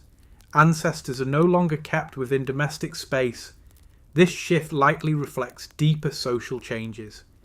As villages grew larger and societies became more complex, lineage alone may no longer have been sufficient to maintain order. New forms of social authority emerged: ritual specialists, communal architecture, shared belief systems beyond the household. Memory moved outward. The skull cult also challenges modern assumptions about early religion. These people were not worshipping gods as later civilizations did. There is no evidence of temples, idols, or priesthoods. Their focus was human. The sacred was personal. In this sense, the skull cult represents one of humanity's earliest attempts to deal with death in a settled world. When movement stopped, grief had nowhere to go. The dead could no longer be left behind. They had to be integrated. The plastered skulls solved this problem. They allowed the dead to remain present without decay. They allowed memory to be fixed. They transformed loss into continuity. Modern reactions often label the skull cult as disturbing, but this response says more about us than about them. To Neolithic families, these faces were not macabre. They were familiar. They were comforting. They were proof that the past had not vanished. In some houses, skulls were eventually buried together, suggesting that their active role ended after a generation or two. Memory was preserved, then released. This practice was not about immortality, it was about transition. Today, plastered skulls are displayed in museums, stripped of their original context. Behind glass, they appear eerie and alien, but in their original setting, beneath hearths, near sleeping areas, within living space. They were part of everyday life. They watched over meals. They witnessed births. They anchored identity. As this chapter closes, the skull cult of the Levant reminds us that the earliest civilizations were not built on monuments or gods, but on memory. Before writing, before law, before states, people preserved what mattered most the only way they could. They rebuilt faces from bone and plaster. They kept the dead close. And in doing so, they laid the psychological foundation for all human society that followed, because before humans built cities, they built ancestors. The children of the Ice Age. In the heart of the Tularosa Basin in southern New Mexico lies a vast stretch of pale gypsum desert known today as White Sands. The landscape appears empty and timeless, shaped by wind and sun into rolling dunes that erase their own tracks within hours. Yet beneath this shifting surface lies one of the most important discoveries ever made in the study of early human history in the Americas. Fossilized human footprints left by people who lived during the last ice age. These are not isolated impressions or symbolic traces. They are long trackways, preserved in layers of ancient mud, recording moments of movement across a vanished landscape, and among them are the footprints of children. The discovery at White Sands fundamentally changed what we know about when humans first arrived in the Americas, how they lived, and who they were. For decades, the dominant theory held that humans entered the Americas around 13,000 years ago, associated with the Clovis culture. This timeline was based largely on stone tools found across North America. Anything older was treated with skepticism. The White Sands footprints forced a re-examination of that entire framework. The footprints were first identified in 2009 by researchers surveying dried lake beds within White Sands National Park. At the time, they appeared as faint depressions in hardened sediment, exposed only when wind erosion stripped away protective layers. What caught researchers' attention was their unmistakable shape. They were human, not animal, not erosion. They were footprints. Further excavation revealed something extraordinary. The footprints were not recent. They were embedded within sediment layers that had formed during the last glacial maximum, when massive ice sheets covered much of North America and the climate was far colder and wetter than today. At that time, the White Sands region was not a desert, but the edge of a large freshwater lake known as Lake Otero. Radiocarbon dating focused on seeds of aquatic plants embedded in the same sediment layers as the footprints. Multiple independent tests produced consistent results. The tracks were between 21,000 and 23,000 years old. This meant humans were present in North America at least 10,000 years earlier than previously accepted. The implications were immediate and controversial. If humans were walking across New Mexico during the height of the Ice Age, they must have arrived long before the ice-free corridor between glaciers opened. This suggests alternative migration routes, most likely along the Pacific coastline, using boats or coastal travel, followed by movement inland. But the age alone was not the most striking aspect of the discovery. It was who made the footprints. Detailed analysis of foot size, stride length, and pressure distribution showed that many of the tracks were made not by adult men, but by children and adolescents, with some footprints likely belonging to children as young as 5 or 6 years old. Adult footprints are present, but they are fewer. The dominant presence of young individuals was unexpected. In most hunting scenarios, especially in Ice Age environments filled with large predators, adults would dominate movement across open landscapes. Yet at White Sands, children were everywhere. The trackways tell stories. One particularly well-preserved set of footprints shows an adult carrying a small child. The adult's stride is uneven, occasionally stopping. The child's footprints appear briefly when the child is set down, then vanish again when picked up. The adult shifts weight repeatedly, suggesting fatigue or care. The trackway is not hurried, it is deliberate. Other trackways show children running, changing direction, slipping slightly in mud, then regaining balance. These are not ritual paths or ceremonial markings. They are moments of everyday life. At several points, human tracks intersect with those of Ice Age megafauna. Mammoths passed through the same area. Giant ground sloths crossed the mud flats. In one sequence, a ground sloth rears up on its hind legs, possibly reacting to nearby human presence, then turns away. This interaction suggests awareness, not fear, and indicates that humans and megafauna shared the landscape closely. The children were not hidden. They were not protected behind camps. They were present in open terrain. This forces a reconsideration of Ice Age family structure. These were not small temporary scouting parties. They were communities. Families moved together. Children participated in daily movement rather than remaining stationary. The presence of children also implies relative environmental stability. Despite colder global temperatures, the White Sands region provided water, food, and safety sufficient for long-term habitation. The lake supported fish, birds, and plant life. The surrounding plains offered game.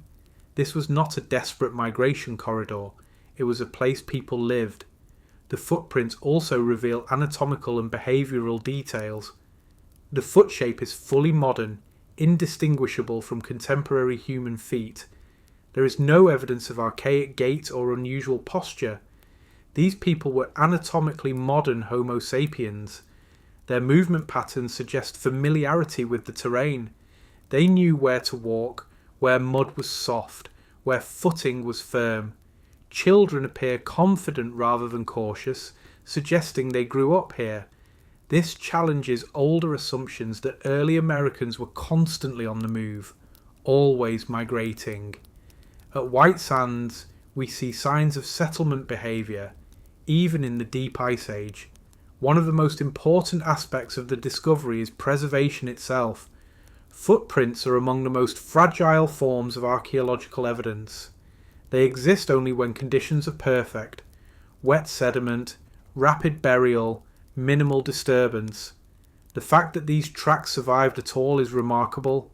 The fact that they survived in such number suggests repeated use of the same area over extended time. These were not one-off crossings, they were routines. The White Sands footprints also humanized the Ice Age in a way tools cannot. Stone artifacts tell us what people made. Footprints tell us how people lived. They show pace, hesitation, interaction, care. They show children walking beside adults during one of the harshest climatic periods humans ever survived. The discovery also forced a re-evaluation of how early Americans adapted to cold environments.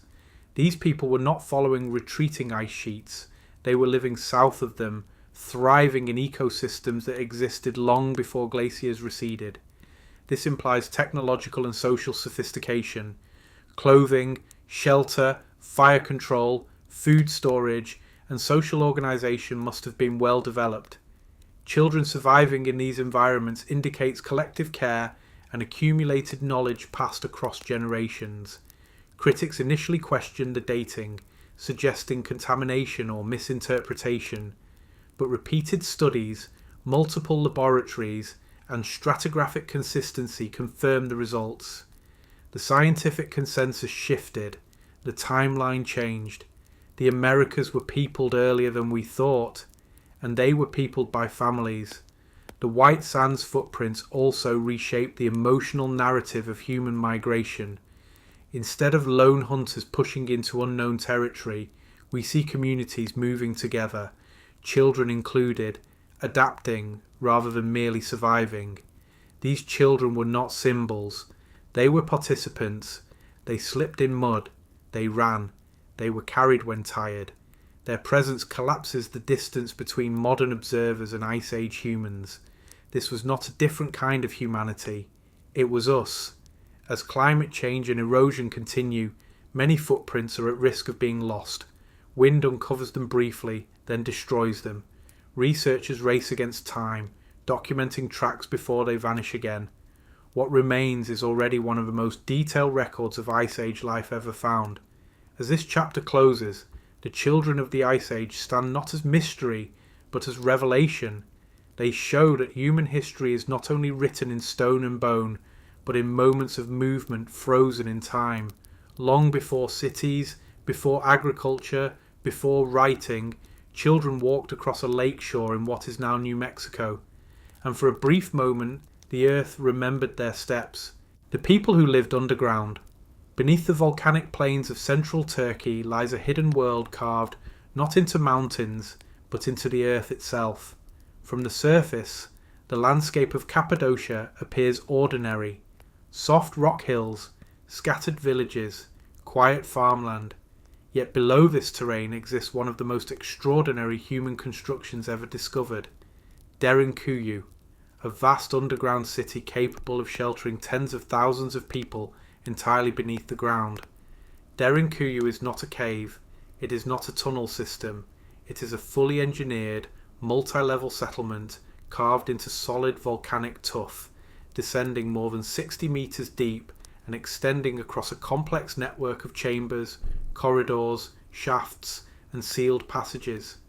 It contains living quarters, kitchens, wells, ventilation systems, storage rooms, religious spaces, stables, schools and communal halls.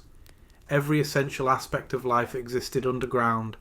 The city was not designed for brief shelter, it was designed for prolonged survival. Derinkuyu came to modern attention in 1963 when a resident renovating his home accidentally broke through a wall and discovered a hidden passage. That passage led to another room, then another, then a corridor that disappeared into darkness. What followed was one of the most startling archaeological discoveries of the 20th century. As researchers explored further, they realised that Derinkuyu was not isolated. It was part of a network of underground cities, some connected by tunnels stretching for kilometres beneath the surface. Cappadocia alone contains hundreds of underground sites, but Derinkuyu is the deepest and most complex among them. The origins of Derinkuyu are still debated.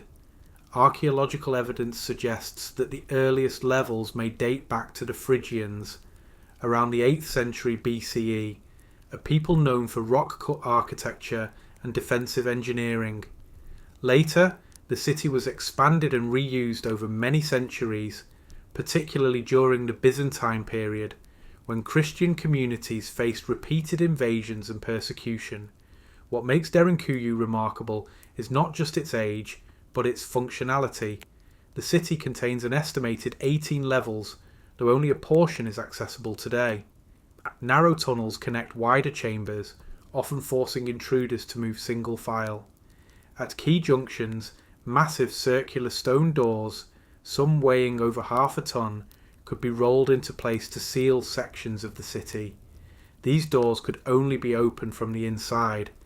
Ventilation shafts run from the deepest levels to the surface, supplying fresh air throughout the city.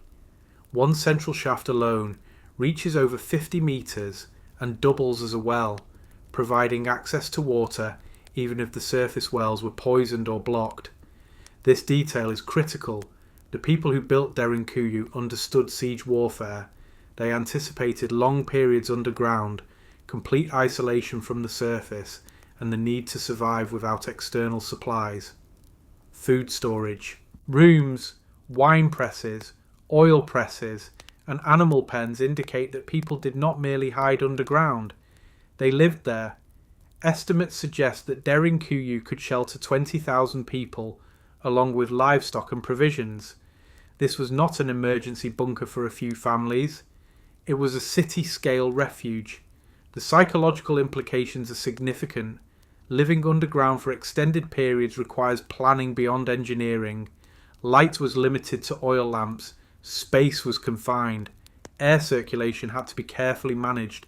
Waste disposal needed to be controlled.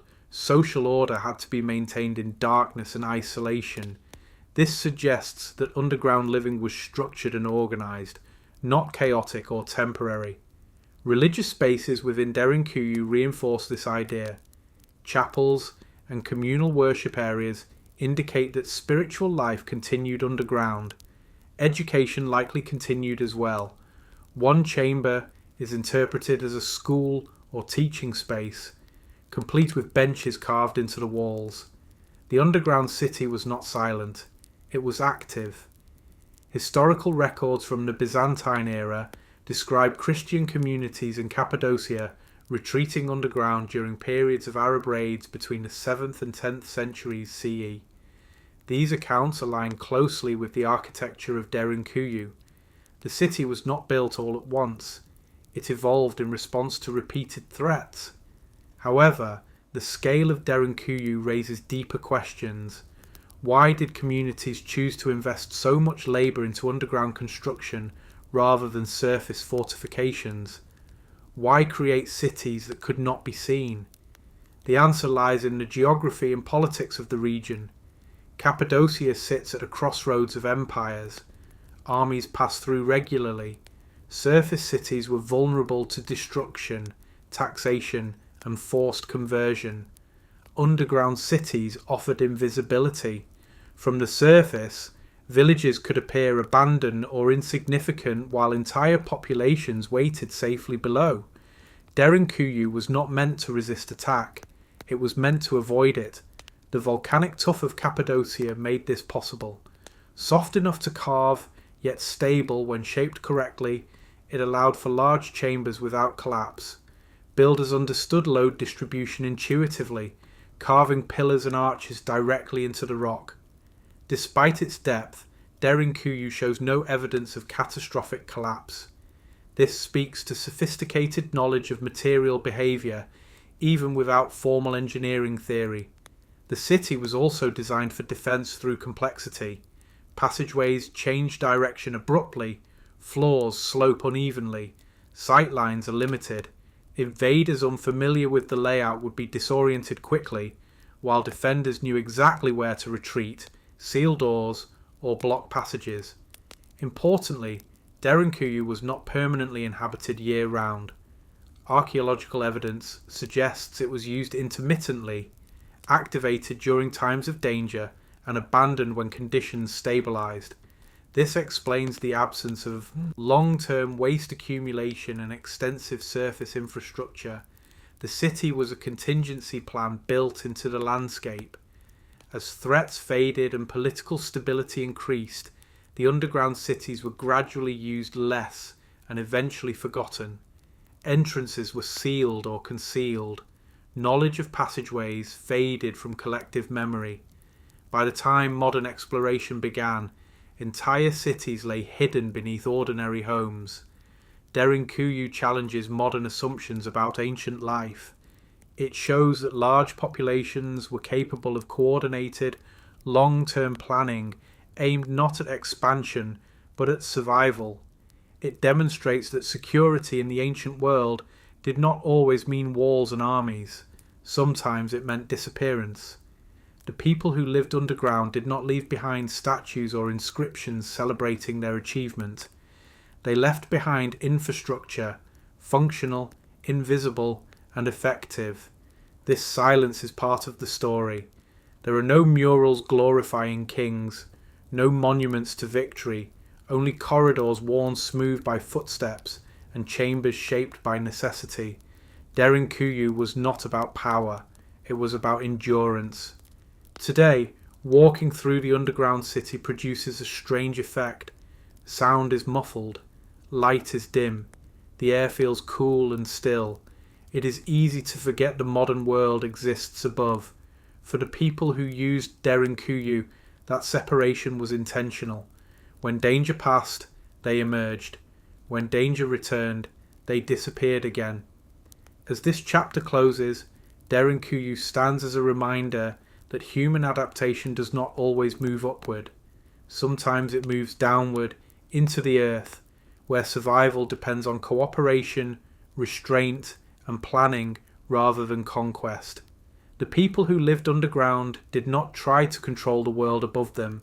They learned how to wait beneath it, and for centuries that strategy worked. The cave with no bottom. In the remote jungles of central Vietnam, near the border with Laos, there is a cave so vast that clouds form inside it. Forests grow beneath its ceiling, and rivers disappear into darkness without any visible end. This cave is called Hang-son-jong, and it is the largest known cave passage on Earth. Its scale challenges not only human perception, but long-held assumptions about how landscapes form and how much of the planet remains unexplored. For centuries, the cave was known only through sound. Local villagers in Phong-Nha-Ke-Bang National Park spoke of a deep opening in the jungle where wind roared from the ground and mist poured upward. The sound was compared to weather moving underground. No one entered. The opening was considered dangerous, unstable, and possibly endless. In 1990, a local farmer named Ho Khan encountered the entrance while sheltering from a storm. He felt powerful air currents rushing outward and heard water crashing below. Unable to see a bottom and fearing sudden flooding, he left. The location was forgotten again for nearly 2 decades. It was not until 2009 that Hang-son-jong was properly explored, when a British-Vietnamese cave research team returned to the region and located the entrance with Ho Khan's help. What they discovered forced scientists to redefine the physical limits of caves themselves. Hang-son-jong is not just large, it is geologically extreme. The main passage is over 5 kilometers long, with sections reaching 200 meters high and 150 meters wide. Entire city blocks could fit inside. In some chambers, a Boeing 747 could fly through without touching the walls. The cave's volume surpasses all previously known cave systems. What gives the cave its reputation as having no bottom is not mythology, but perspective. Within its deepest sections, the cave drops into massive vertical spaces where light disappears and the floor is not immediately visible. These voids are not bottomless, but their scale overwhelms human depth perception, creating the impression of infinite descent. The cave formed over 2 to 5 million years ago, carved by a river that still flows through it today. Rainwater filtered through limestone mountains, slowly dissolving rock and expanding fractures into tunnels. Over time, collapses opened enormous chambers, creating skylights where the ceiling gave way. These collapses changed everything. Through the skylights, sunlight pours into the cave, allowing full ecosystems to develop underground. Inside Hang-son-jong are jungles, complete with trees, vines, insects, birds and mammals. Mist condenses near the ceiling, forming internal clouds that drift through the cave like weather systems trapped underground. This is not metaphorical, it is a functioning climate. The cave has its own temperature gradients, wind patterns and water cycles. Cold air sinks into lower sections, warm air rises and escapes through openings. Rivers flood and recede seasonally. Rock formations grow continuously as mineral-rich water drips from above. Scientists studying the cave found fossil remains, ancient sediments, and geological records preserved far below the surface. These layers act as time capsules, recording environmental conditions spanning millions of years. Unlike surface landscapes constantly reshaped by erosion, much of Hang-son-jong remained isolated and stable. The cave also contains some of the largest stalagmites ever recorded, reaching heights of more than 70 meters. These formations grow millimeter by millimeter over thousands of years, requiring uninterrupted stability. Their presence confirms the cave's extreme age and isolation. Human presence inside the cave is minimal. There is no evidence of long-term habitation. The cave is too unstable, too dark, and too dangerous for permanent settlement. Floodwaters rise rapidly during monsoon seasons, turning passages into submerged tunnels within minutes. Even modern explorers face serious risk. Exploration requires ropes, navigation equipment, and multi-day expeditions. Rescue would be nearly impossible deep inside. This isolation preserved the cave, but also limited scientific access. What makes Hang-son-jong especially important is what it reveals about the planet itself. For centuries, humans assumed that Earth's major features had already been discovered and mapped. Hang Song-jong, proves that this assumption is wrong. One of the largest geological voids on Earth remained unknown until the 21st century, hidden not by distance, but by density of jungle and absence of visible surface features. The cave also changes how scientists think about subterranean life. The ecosystems inside are not adaptations to darkness alone. They are adaptations to isolation, humidity, and mineral-rich environments. Studying them helps researchers understand how life might exist in similar conditions elsewhere, including on other planets. From a geological perspective, Hang Song-jong demonstrates how quickly landscapes can change without surface indicators. Entire underground worlds can form while mountains above appear unchanged. What looks stable from above may be hollow below. The cave has become a focal point for conservation debate. Tourism brings awareness but also risk. Human traffic introduces bacteria, damages fragile formations, and alters microclimates. Strict limits now control access. Only small guided expeditions are allowed, ensuring the cave remains largely untouched. This decision reflects a shift in how humanity treats discovery. The goal is no longer conquest or extraction, but preservation. Hang Song-jong is not valuable because it can be used. It is valuable because it exists. The phrase, "a cave with no bottom," persists because it captures a psychological truth rather than a literal one. Standing at the edge of its deepest chambers, human senses fail. Depth becomes abstract. Sound disappears downward. Light fades without revealing scale. The ground feels distant and unreachable. This effect forces humility. Hang Song-jong reminds us that the Earth is not fully known.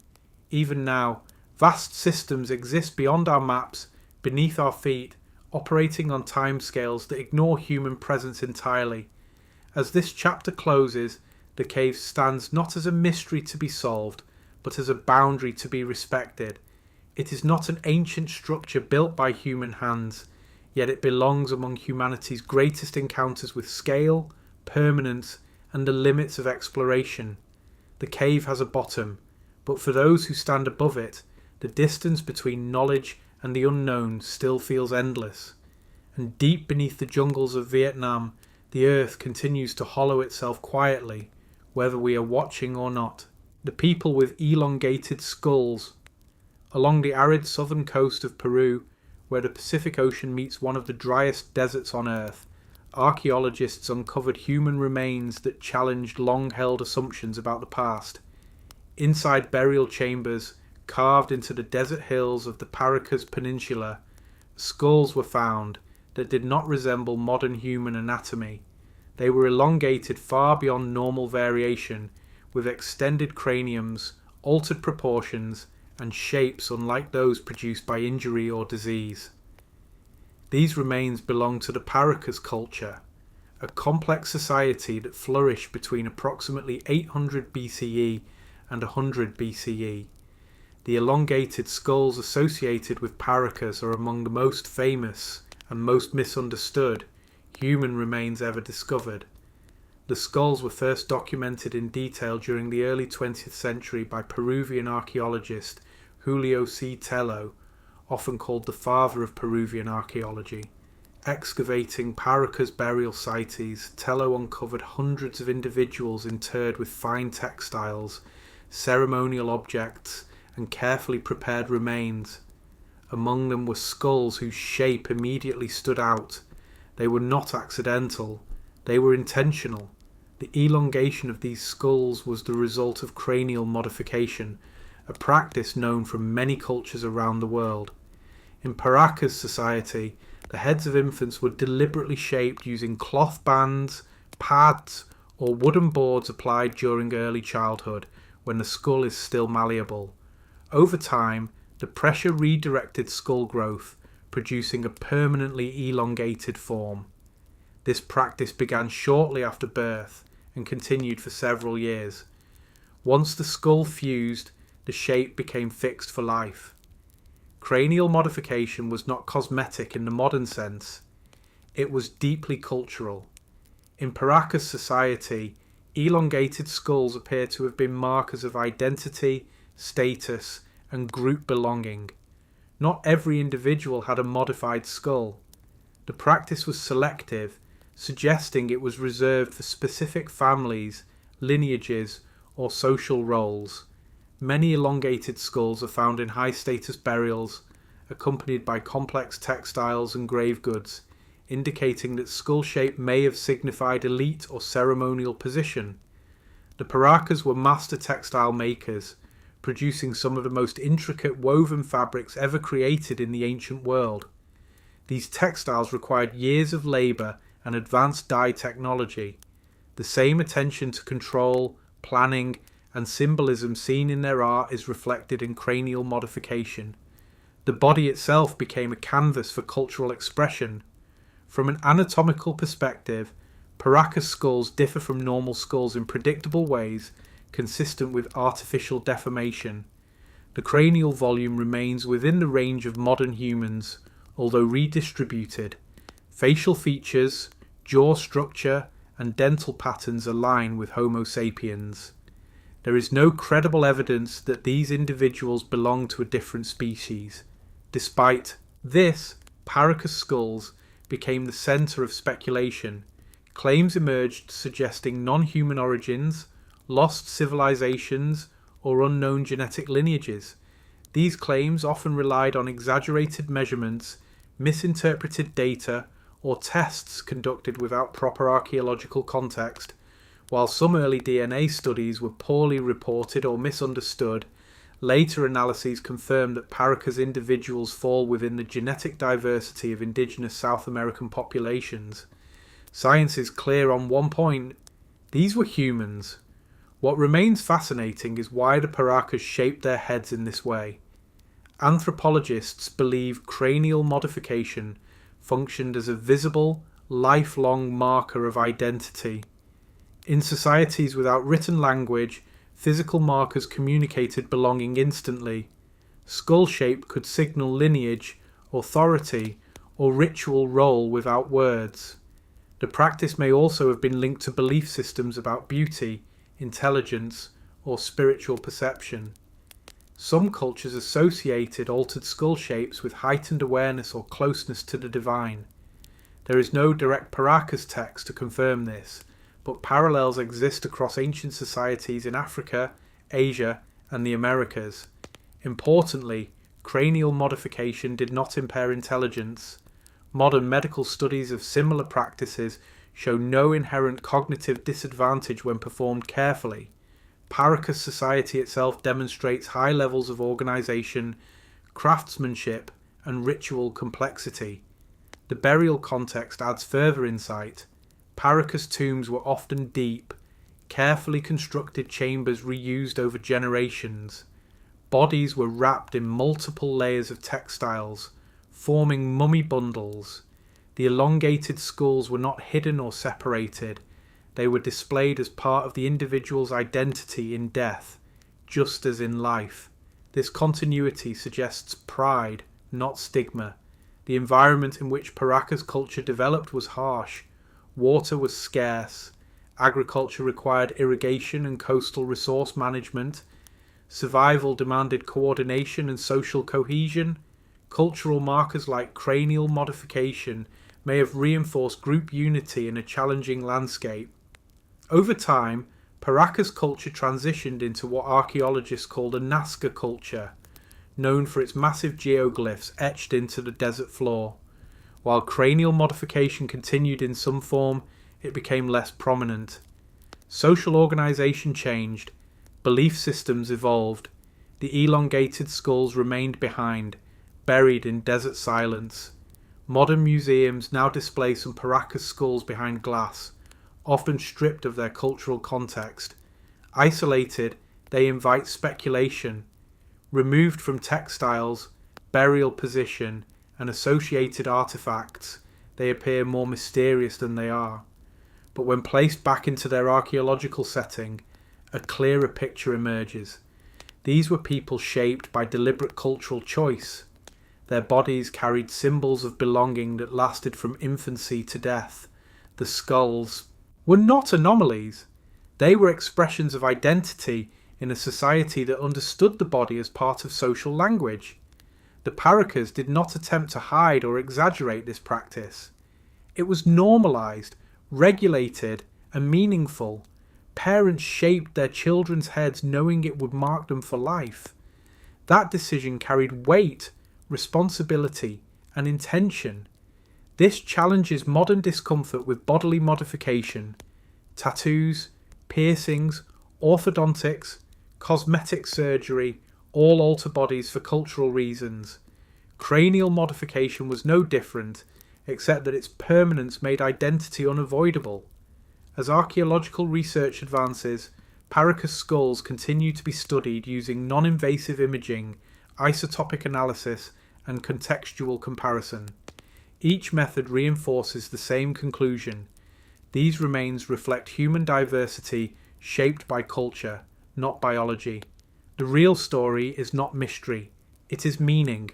As this chapter closes, the people with elongated skulls remind us that human history is not defined only by tools and structures, but by how societies choose to shape themselves, literally and symbolically. The Parakas did not leave writing, but they left identity carved into bone, and thousands of years later, those choices still confront us, asking not who they were, but how far humans will go to belong. The people who measured the stars. Deep in the western desert of southern Egypt, far from the Nile and its monumental temples, lies a barren basin that appears lifeless for most of the year. The land is dry, flat, and silent, shaped by wind and heat rather than water. Yet beneath this emptiness rests one of the earliest known examples of astronomical planning in human history. This place is called Nabta Playa, and it was built by people who measured the sky long before pyramids rose along the Nile. Nabta Playa is not a city, a temple, or a burial ground in the conventional sense. It is a prehistoric ceremonial landscape composed of stone circles, alignments, and standing slabs arranged with deliberate precision. The site dates to between 6000 and 4500 BCE, making it older than Stonehenge and thousands of years earlier than dynastic Egypt. At the time, Nabta Playa was in use. The Sahara was not a desert. It was a seasonal grassland shaped by monsoon rains. Lakes formed during wet periods, attracting herders who moved with cattle across the region. These people were not farmers in the Nile Valley sense, but pastoralists who depended on seasonal cycles for survival. Their lives were governed by time. Knowing when rains would return determined when animals could graze, when people could gather, and when migration was necessary. In this environment, observing the sky was not curiosity, it was survival. The stone structures at Nabta Playa revealed that these people developed a sophisticated understanding of astronomical cycles. The most famous feature is a small stone circle, often compared to Stonehenge, though far older and more subtle. The stones are arranged so that specific alignments correspond to the summer solstice, the moment when the sun reaches its northernmost position and the monsoon rains begin. This alignment was not accidental. Researchers measuring the placement of stones found that they framed the sunrise at the solstice with remarkable accuracy. When viewed from the correct position, the sun rises directly between designated stones, marking a precise moment in the solar year. For a society without writing, calendars, or metal tools, this level of precision required long-term observation and collective knowledge passed across generations. The stone circle was only part of a larger system. Across the playa are lines of stones stretching across the ground, pointing towards specific points on the horizon. Some of these alignments correspond not to the sun, but to stars, particularly those associated with the constellation Orion and other prominent celestial markers visible in the prehistoric sky. These alignments suggest that the people of Nabta Playa were tracking not only seasonal change, but long-term celestial patterns. They were mapping time on a scale larger than individual lifespans. The stones themselves were deliberately chosen and transported. Some slabs weigh several tons and were moved over distances of hundreds of meters. In a landscape without permanent settlements, this required coordinated labour and shared purpose. These were not casual markers placed by individuals, they were communal constructions. The site also includes burial mounds, animal remains, and ceremonial deposits. Cattle bones found at Nabta Playa suggest ritual activity connected to livestock, which were central to these communities' survival. Some burials appear aligned with astronomical features, indicating that cosmology and death were linked conceptually. This connection between sky, land, animals, and people is critical to understanding Nabta Playa. The builders did not separate science from belief. Observing the stars was not a detached activity. It was embedded in ritual, identity, and social organisation. The sky was not an abstract system. It was an active force shaping life on Earth. Importantly, Nabta Playa predates the rise of Egyptian civilization in the Nile Valley, yet the ideas present here echo later Egyptian beliefs. The emphasis on cardinal directions, celestial order, and the relationship between kingship, cattle, and the heavens would later become central to Egyptian religion. Some scholars argue that Nabta Playa represents a cultural precursor to dynastic Egypt. When the Sahara dried and populations moved toward the Nile, they carried with them knowledge systems developed in the desert. The intellectual foundations of Egyptian astronomy may have begun not in cities, but in seasonal camps beneath open skies. The accuracy of the alignments supports this idea. They were not experimenting randomly. They were refining observation over centuries. The stones at Nabta Playa were adjusted, rebuilt, and reoriented over time, indicating long-term use rather than a single construction event. This required continuity. Children would have been taught where to stand, when to watch the horizon, how to recognize changes in the sky. Knowledge was transmitted orally through demonstration and repetition. Memory replaced writing, stone replaced text. Unlike later monumental observatories, Nabta Playa does not dominate the landscape visually. The stones are low, modest in scale. Their power lies not in size, but in precision. They work only if you understand where to stand and when to look. This suggests that the site was not designed for spectacle, it was designed for function. Modern archaeological analysis using satellite imagery, GPS measurement, and astronomical modelling confirms the intentionality of the alignments. The probability of random placement producing these results is extremely low. This was planned architecture responding to the sky. The people who built Nabta Playa did not leave names, dynasties, or monuments proclaiming authority. They left a system, a way of reading time, a method of predicting the return of life-giving rains. As climate conditions shifted and the Sahara became increasingly arid, Nabta Playa was abandoned. The lake dried. The grasslands vanished. The people moved on. Wind and sand buried the stones, preserving them in place. For thousands of years the site remained silent. When it was rediscovered in the 20th century, its significance was not immediately recognised. Only through careful measurement did researchers realise that this was not a random stone arrangement, but one of humanity's earliest attempts to encode cosmic order into the earth. Nabta Playa challenges the idea that advanced astronomical knowledge requires cities, writing, or state power. It shows that small communities, deeply connected to their environment, can develop complex observational systems driven by necessity rather than abstraction. The builders were not stargazers in the romantic sense. They were timekeepers. They measured the stars not to understand the universe philosophically, but to survive within it. Their science was practical, embodied, and collective. As this final chapter closes, Nabta Playa stands as a reminder that the roots of civilization lie not only in rivers and cities, but in deserts where people looked up, noticed patterns, and learned to anticipate the future.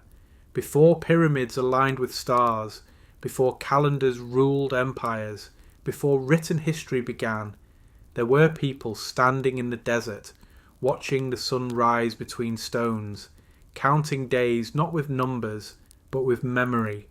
They measured the stars, and in doing so, they measured time itself. The tomb sealed with mercury. In the plains of central China, near the modern city of Xi'an, lies one of the most extraordinary burial complexes ever constructed by human beings. From the surface, the site appears deceptively simple, a large earthen mound rising from farmland, surrounded by low hills and fields. Yet beneath this mound rests the unexcavated tomb of Qin Shi Huang, the first emperor to unify China, and according to ancient records, it is sealed with rivers of liquid mercury. This is not legend in the mythical sense. It is a claim recorded in early historical texts and increasingly supported by modern scientific evidence. Qin Shi Huang ruled in the 3rd century BCE and fundamentally reshaped Chinese history. Before his reign, China was divided into warring states. Through military conquest, legal reform, and centralized authority, Qin Shi Huang created the first unified Chinese empire. He standardized writing, currency, weights, measurements, and road systems. He began construction on defensive walls that would later evolve into the Great Wall.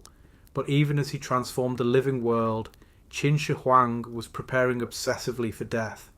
Historical sources describe a ruler consumed by the fear of mortality. He sent expeditions searching for immortality elixirs. He consulted alchemists and mystics. Ironically, some of these elixirs likely contained mercury, a substance believed at the time to extend life, but which is now known to be highly toxic. His solution to death was not acceptance, it was replication. Qin Shi Huang ordered the construction of an underground empire that would mirror the world above. This burial complex covers an estimated 56 square kilometers, making it one of the largest tomb sites ever built. It includes palaces, administrative buildings, stables, and the famous terracotta army, thousands of life-sized soldiers placed to guard the emperor in the afterlife. Yet the central tomb chamber itself has never been opened. The reason is mercury. The earliest detailed account of the tomb comes from the historian Sima Qian, writing around a century after Qin Shi Huang's death. In his work, Records of the Grand Historian, Sima Qian describes the interior of the tomb in precise terms. He states that craftsmen created a model of the empire inside the burial chamber with palaces and towers, and that mercury was used to simulate rivers, seas, and flowing water kept in motion by mechanical devices. At the time, many dismissed this description as symbolic exaggeration. Modern science changed that view. In the late 20th century, Chinese researchers began conducting non-invasive surveys of the tomb mound and surrounding area. Soil samples revealed abnormally high concentrations of mercury, far exceeding natural background levels. These concentrations decrease with distance from the central mound, strongly suggesting a source within the tomb itself. Mercury does not appear in such quantities naturally in this context. It was placed there. Mercury was not chosen at random. In ancient Chinese cosmology, Mercury was associated with transformation, permanence, and the flow of cosmic energy. Its liquid state at room temperature made it ideal for representing rivers and seas in a symbolic underground world. It shimmered, moved, and resisted decay. But Mercury also had another function. It was lethal. Sealing a tomb with mercury would create an environment hostile to intruders, microorganisms, and decay. Vapours alone could be deadly. Combined with airtight sealing, this would preserve the tomb's contents while deterring grave robbers. Qin Shi Huang's tomb was not meant to be reopened.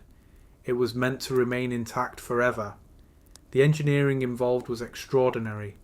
According to historical accounts, the tomb was built by hundreds of thousands of labourers over decades. Underground chambers were reinforced with bronze and stone. Crossbows were reportedly installed with trigger mechanisms designed to fire automatically at intruders. The entrance was sealed, and workers involved in construction were allegedly buried alive to prevent knowledge of the layout from spreading. While some details may be exaggerated, the scale of the project is undeniable. The presence of mercury has been confirmed indirectly, but the central chamber remains untouched. Modern archaeologists face a dilemma.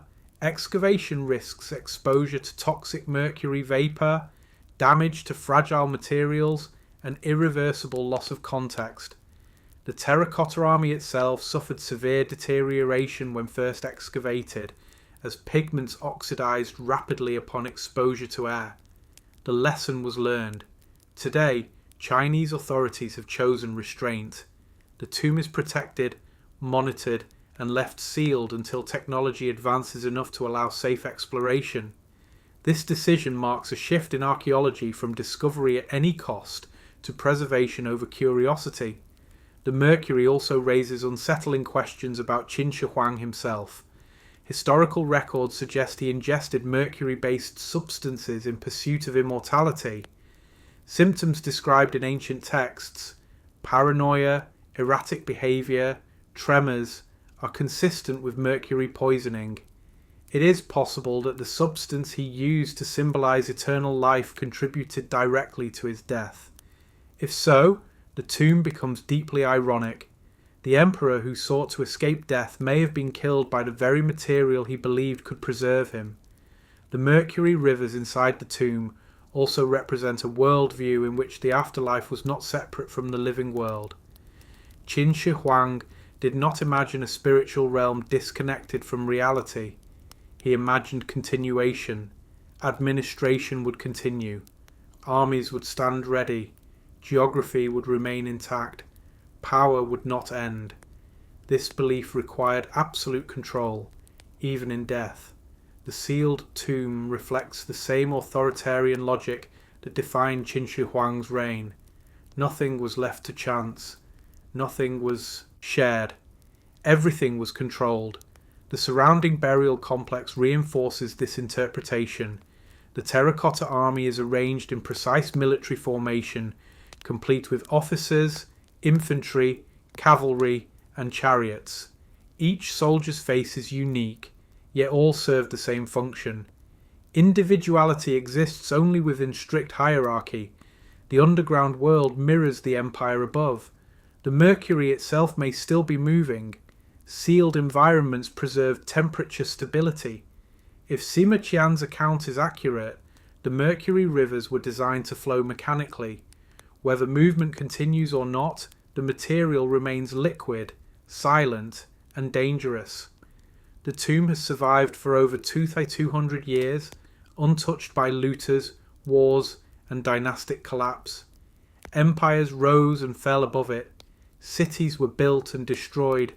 Yet beneath the soil, the tomb remains sealed exactly as intended. Few human constructions have achieved this level of permanence. The tomb sealed with mercury is not mysterious because we do not know where it is or who built it. It is mysterious because we know enough to understand its scale, but not enough to safely reveal its interior. It stands as a boundary between ancient ambition and modern restraint. As this chapter closes, Qin Shi Huang's tomb remains sealed, not by ignorance, but by choice. The mercury inside continues to guard the emperor, fulfilling its purpose across millennia. Some discoveries are powerful because they are uncovered, others are powerful because they remain untouched. Beneath the earth of China, rivers of mercury still lie in darkness, flowing through a world built for an emperor who refused to accept the end of time. And for now, that world remains closed. The empire that left no records. Across the plains of modern-day Pakistan and northwestern India lie the remains of one of the largest and most sophisticated civilizations of the ancient world. Its cities were vast, its engineering precise, its trade networks extensive. It flourished for centuries alongside Egypt and Mesopotamia. And yet, unlike those civilizations, it left behind no deciphered written history, no royal inscriptions, no named kings, and no recorded wars. This was the Harappan civilization, also known as the Indus Valley Civilization, an empire that shaped daily life for millions of people and then faded without leaving an explanation in its own words. The Harappan world emerged around 2600 BCE and endured for nearly 700 years. At its height, it covered over 1 million square kilometres, making it one of the largest Bronze Age civilizations ever known. Its cities, Harappa, Mohenjo-Daro, Dholavira, Lothal, and hundreds of smaller settlements, were built with standardized bricks, organized on grid patterns, and equipped with advanced drainage and water management systems. This was not a primitive society. Homes often had private wells, bathrooms, and covered drains. Streets were laid out with geometric precision. Granaries, docks, and warehouses indicate large-scale food storage and trade. Artifacts show commercial links stretching to Mesopotamia, Central Asia, and the Persian Gulf. And yet, for all this complexity, the Harappans remain almost silent. They used a writing system, short inscriptions found on seals, pottery, and tools, but it has never been conclusively deciphered. The texts are brief, rarely longer than a few symbols, offering no narratives, laws, or historical records. Without readable texts, the Harappans left behind no explanation of how they governed themselves, how power was organised, or why their civilization declined. This absence defines them. Unlike Egypt, there are no monumental tombs proclaiming kingship. Unlike Mesopotamia, there are no stone stelae recording conquests. No palaces clearly identified as royal residences. No statues glorifying rulers. Authority, if it existed, was subtle and decentralized. Archaeological evidence suggests that Harappan society emphasized standardization and order over display. Weights and measures were uniform across vast distances. Brick dimensions were consistent across cities hundreds of kilometers apart. This implies regulation and shared systems, but not necessarily authoritarian rule. Power may have been exercised through institutions rather than individuals. The cities themselves reflect this philosophy. There is no obvious social stratification in housing. Wealthy and modest homes share the same neighbourhoods. There are no clear elite quarters isolated from the rest of the population. This suggests a society with comparatively low inequality by ancient standards. Religion, too, remains elusive. No large temples dominate city centres. Instead, we find ritual baths, symbolic seals, and figurines whose meanings are debated. The famous Great Bath at Mohenjo-Daro suggests communal ritual activity, possibly involving purification or social ceremony rather than worship of a centralized deity. Then, slowly, things began to change. Around 1900 BCE, the Harappan world entered a period of transformation. Cities were gradually abandoned. Urban planning deteriorated. Brick standards changed. Long-distance trade declined. Large public structures fell out of use. Importantly, there is no evidence of sudden collapse. There are no burn layers indicating widespread destruction. No mass graves. No signs of large-scale invasion or conquest. The decline was not violent. It was gradual. This is one of the most important aspects of the Harappan mystery. For much of the 20th century, scholars proposed invasion theories, suggesting that outside groups destroyed Harappan cities. Modern evidence does not support this. Instead, environmental and climatic factors appear to have played a major role.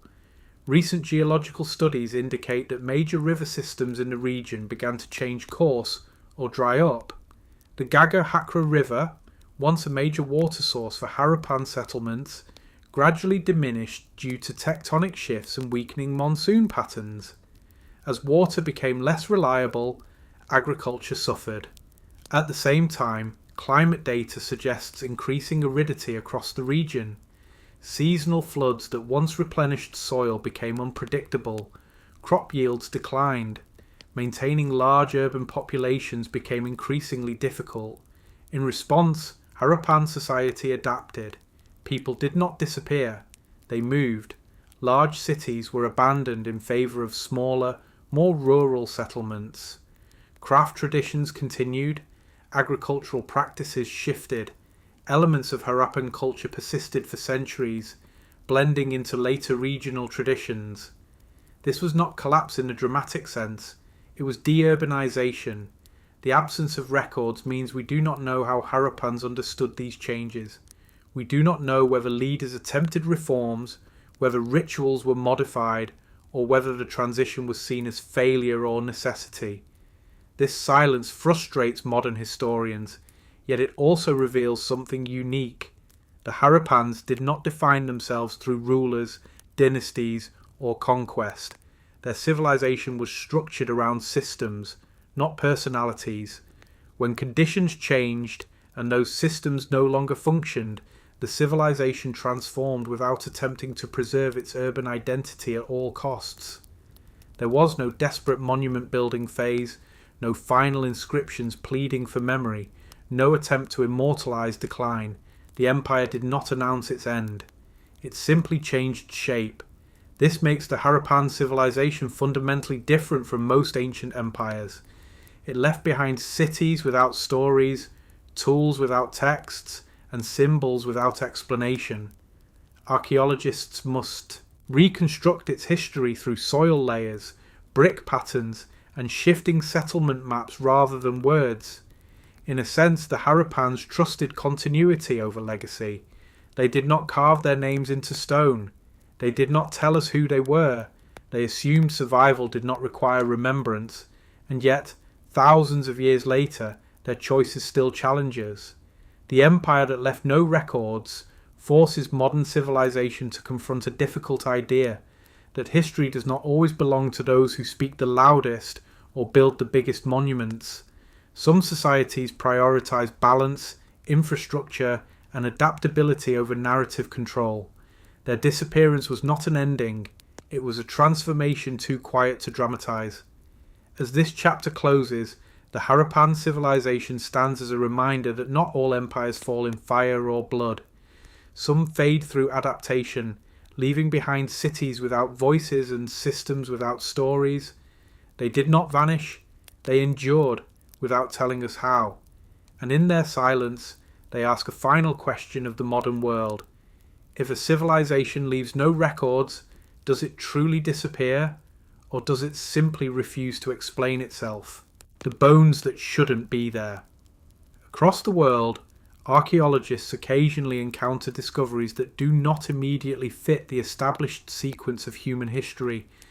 These finds are not spectacular monuments or advanced tools, but something far more unsettling in its simplicity.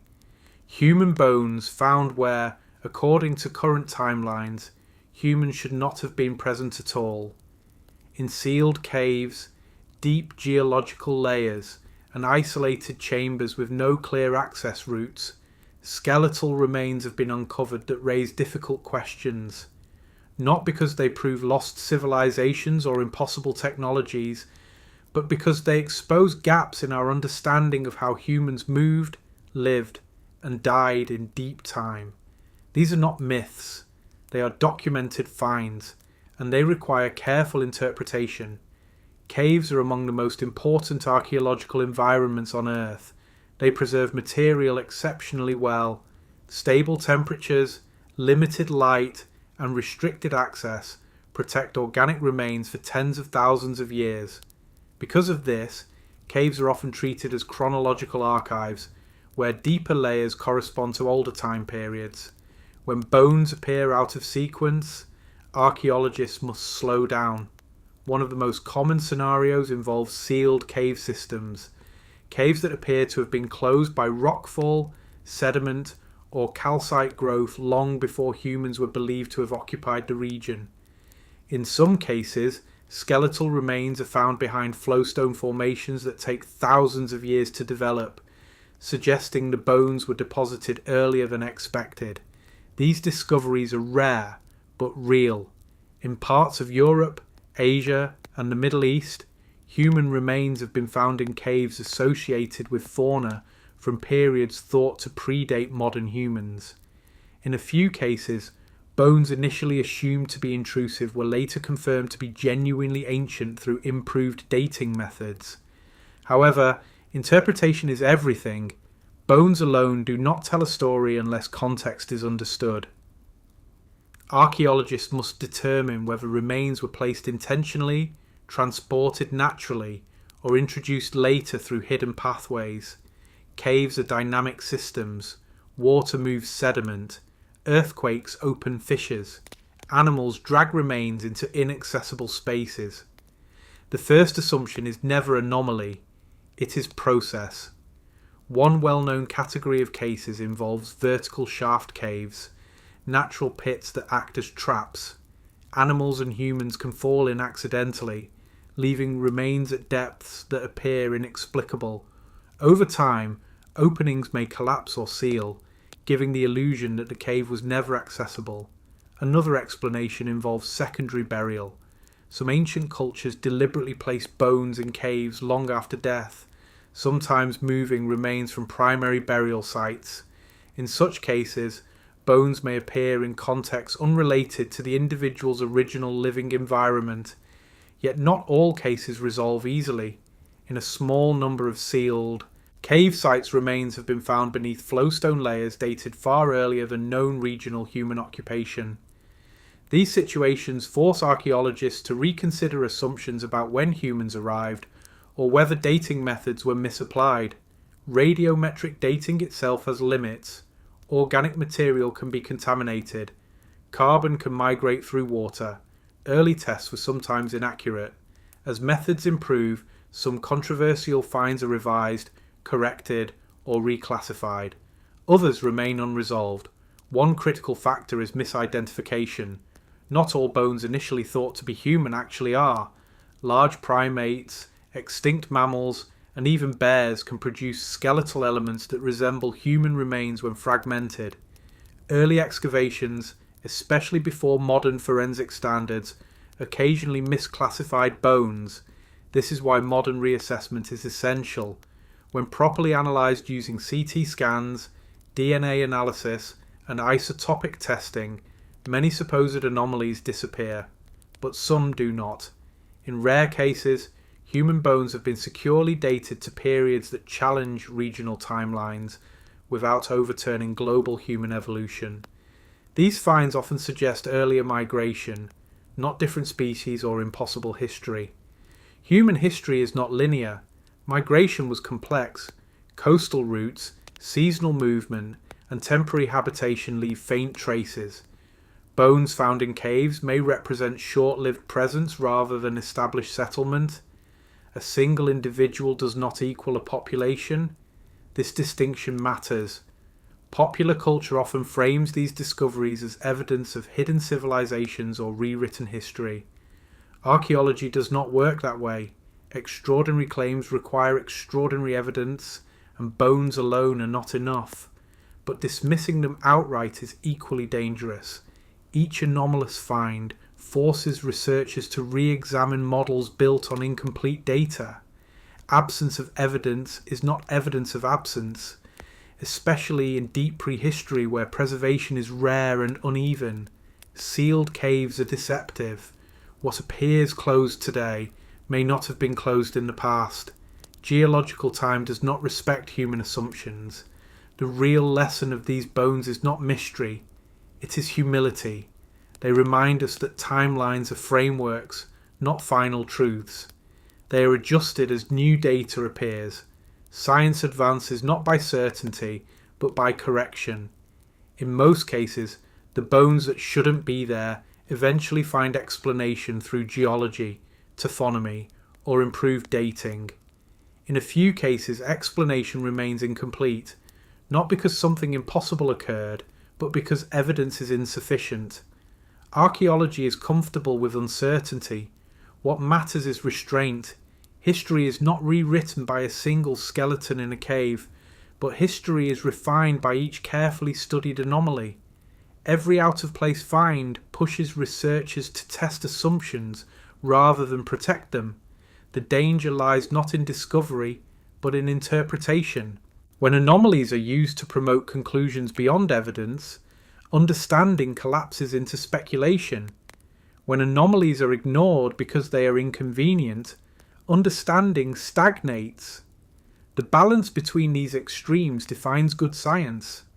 As this chapter closes, the bones that shouldn't be there stand not as proof of hidden worlds, but as reminders of how much remains unknown. They tell us that human movement was complex, that preservation is uneven, and that certainty is provisional. The caves are silent. The bones do not explain themselves. It is up to careful study, not imagination, to determine what they mean.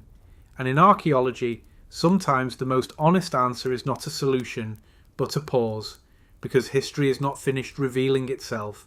The calendar that predicted nothing. Few ancient systems have been more misunderstood by the modern world than the Maya calendar. Once a precise tool for tracking time, ritual, and agriculture, it was later transformed into a symbol of apocalypse, prophecy, and cosmic prediction. Headlines declared that the Maya had foreseen the end of the world. Books and films amplified the idea, yet none of this came from the Maya themselves. The truth is simpler, more disciplined, and far more impressive. The Maya calendar predicted nothing in the modern sense. It did not forecast disaster, collapse, or renewal. It did not announce an ending. What it did instead was measure time with extraordinary accuracy, without claiming authority over the future. Understanding this requires stepping away from modern expectations and into the worldview of the ancient Maya. The Maya civilization flourished in Mesoamerica, across parts of modern Mexico, Guatemala, Belize, Honduras and El Salvador, from roughly 2000 BCE to the 16th century CE. They built cities, developed writing, mastered mathematics, and observed the sky with a level of precision unmatched in the pre-Columbian world.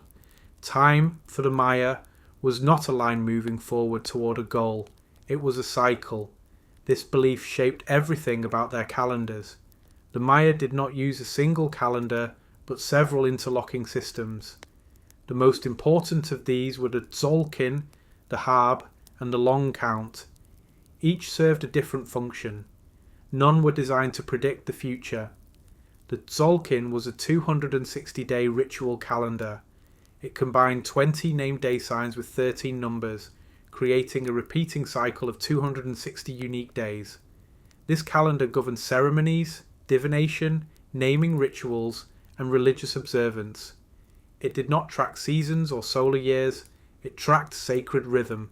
The Hab was a 365-day solar calendar, closer to what we would recognise as a year. It consisted of 18 months of 20 days, plus a short 5-day period considered unstable or transitional. The Hab was used for agriculture, administration, and civic life. Together, the Tzolk'in and Hab formed a calendar round that repeated every 52 solar years. This cycle was significant, but it was not final. When it ended, it simply restarted. For longer spans of time, the Maya used the long count calendar. This is where modern misunderstanding begins. The long count was a linear counting system designed to track days elapsed since a mythological starting point, often correlated to August 11th, 3114 BCE in the Gregorian calendar. It functioned much like an odometer. Each day advanced the count by one. Larger units grouped days into cycles: kin, uinal, tun, katun, and baktun.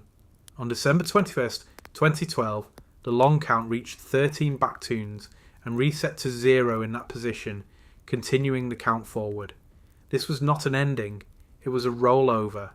The Maya never described this moment as a catastrophe. No inscription warns of destruction. No text predicts collapse. In fact, Maya inscriptions routinely reference dates far beyond 13 baktuns, extending tens or hundreds of thousands of years into the future. This alone disproves the idea that the Maya believed time would end in 2012. So where did the prophecy come from? It came from modern interpretation, not ancient intent. In the late 20th century, Scholars and popular writers misrepresented the long count rollover as a terminal date. Media amplified the misunderstanding. The Maya calendar was reframed through a modern obsession with prediction and apocalypse. But the Maya were not prophets in that sense. They were timekeepers. Maya astronomers tracked the movements of the sun, moon, Venus, and other celestial bodies with astonishing accuracy. The Dresden Codex records Venus cycles more precisely than many later European tables.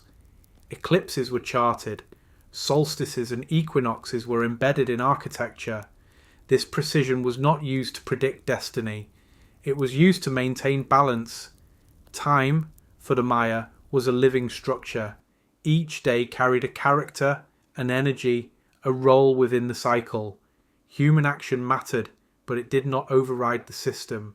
The calendar did not dictate events, it contextualized them. A ruler might choose a coronation date aligned with favourable cycles. A ceremony might be timed to coincide with a significant celestial event. But the calendar did not announce what would happen. It framed when actions took place. This distinction is crucial. The Maya calendar was not about control over the future. It was about alignment with time. The famous calendar stones often displayed in museums reinforce this misunderstanding. These stones are not predictive devices. They are commemorative and symbolic records of time cycles, often tied to royal events or ritual milestones. They celebrate continuity, not endings. When inscriptions mention the completion of a cycle, they do so with reverence, not fear. Cycle completion was an opportunity for renewal, reflection, and ceremony. The end of a cycle was meaningful precisely because it led to another beginning. The idea of a final ending would have made little sense within this worldview. Even the gods were subject to time. Maya mythology describes creation and destruction as repeating processes. Worlds existed before this one. Worlds would exist after. Time did not move toward annihilation.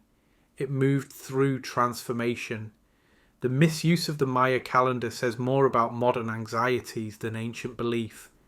Contemporary societies often seek certainty about the future. We look for predictions, deadlines, warnings.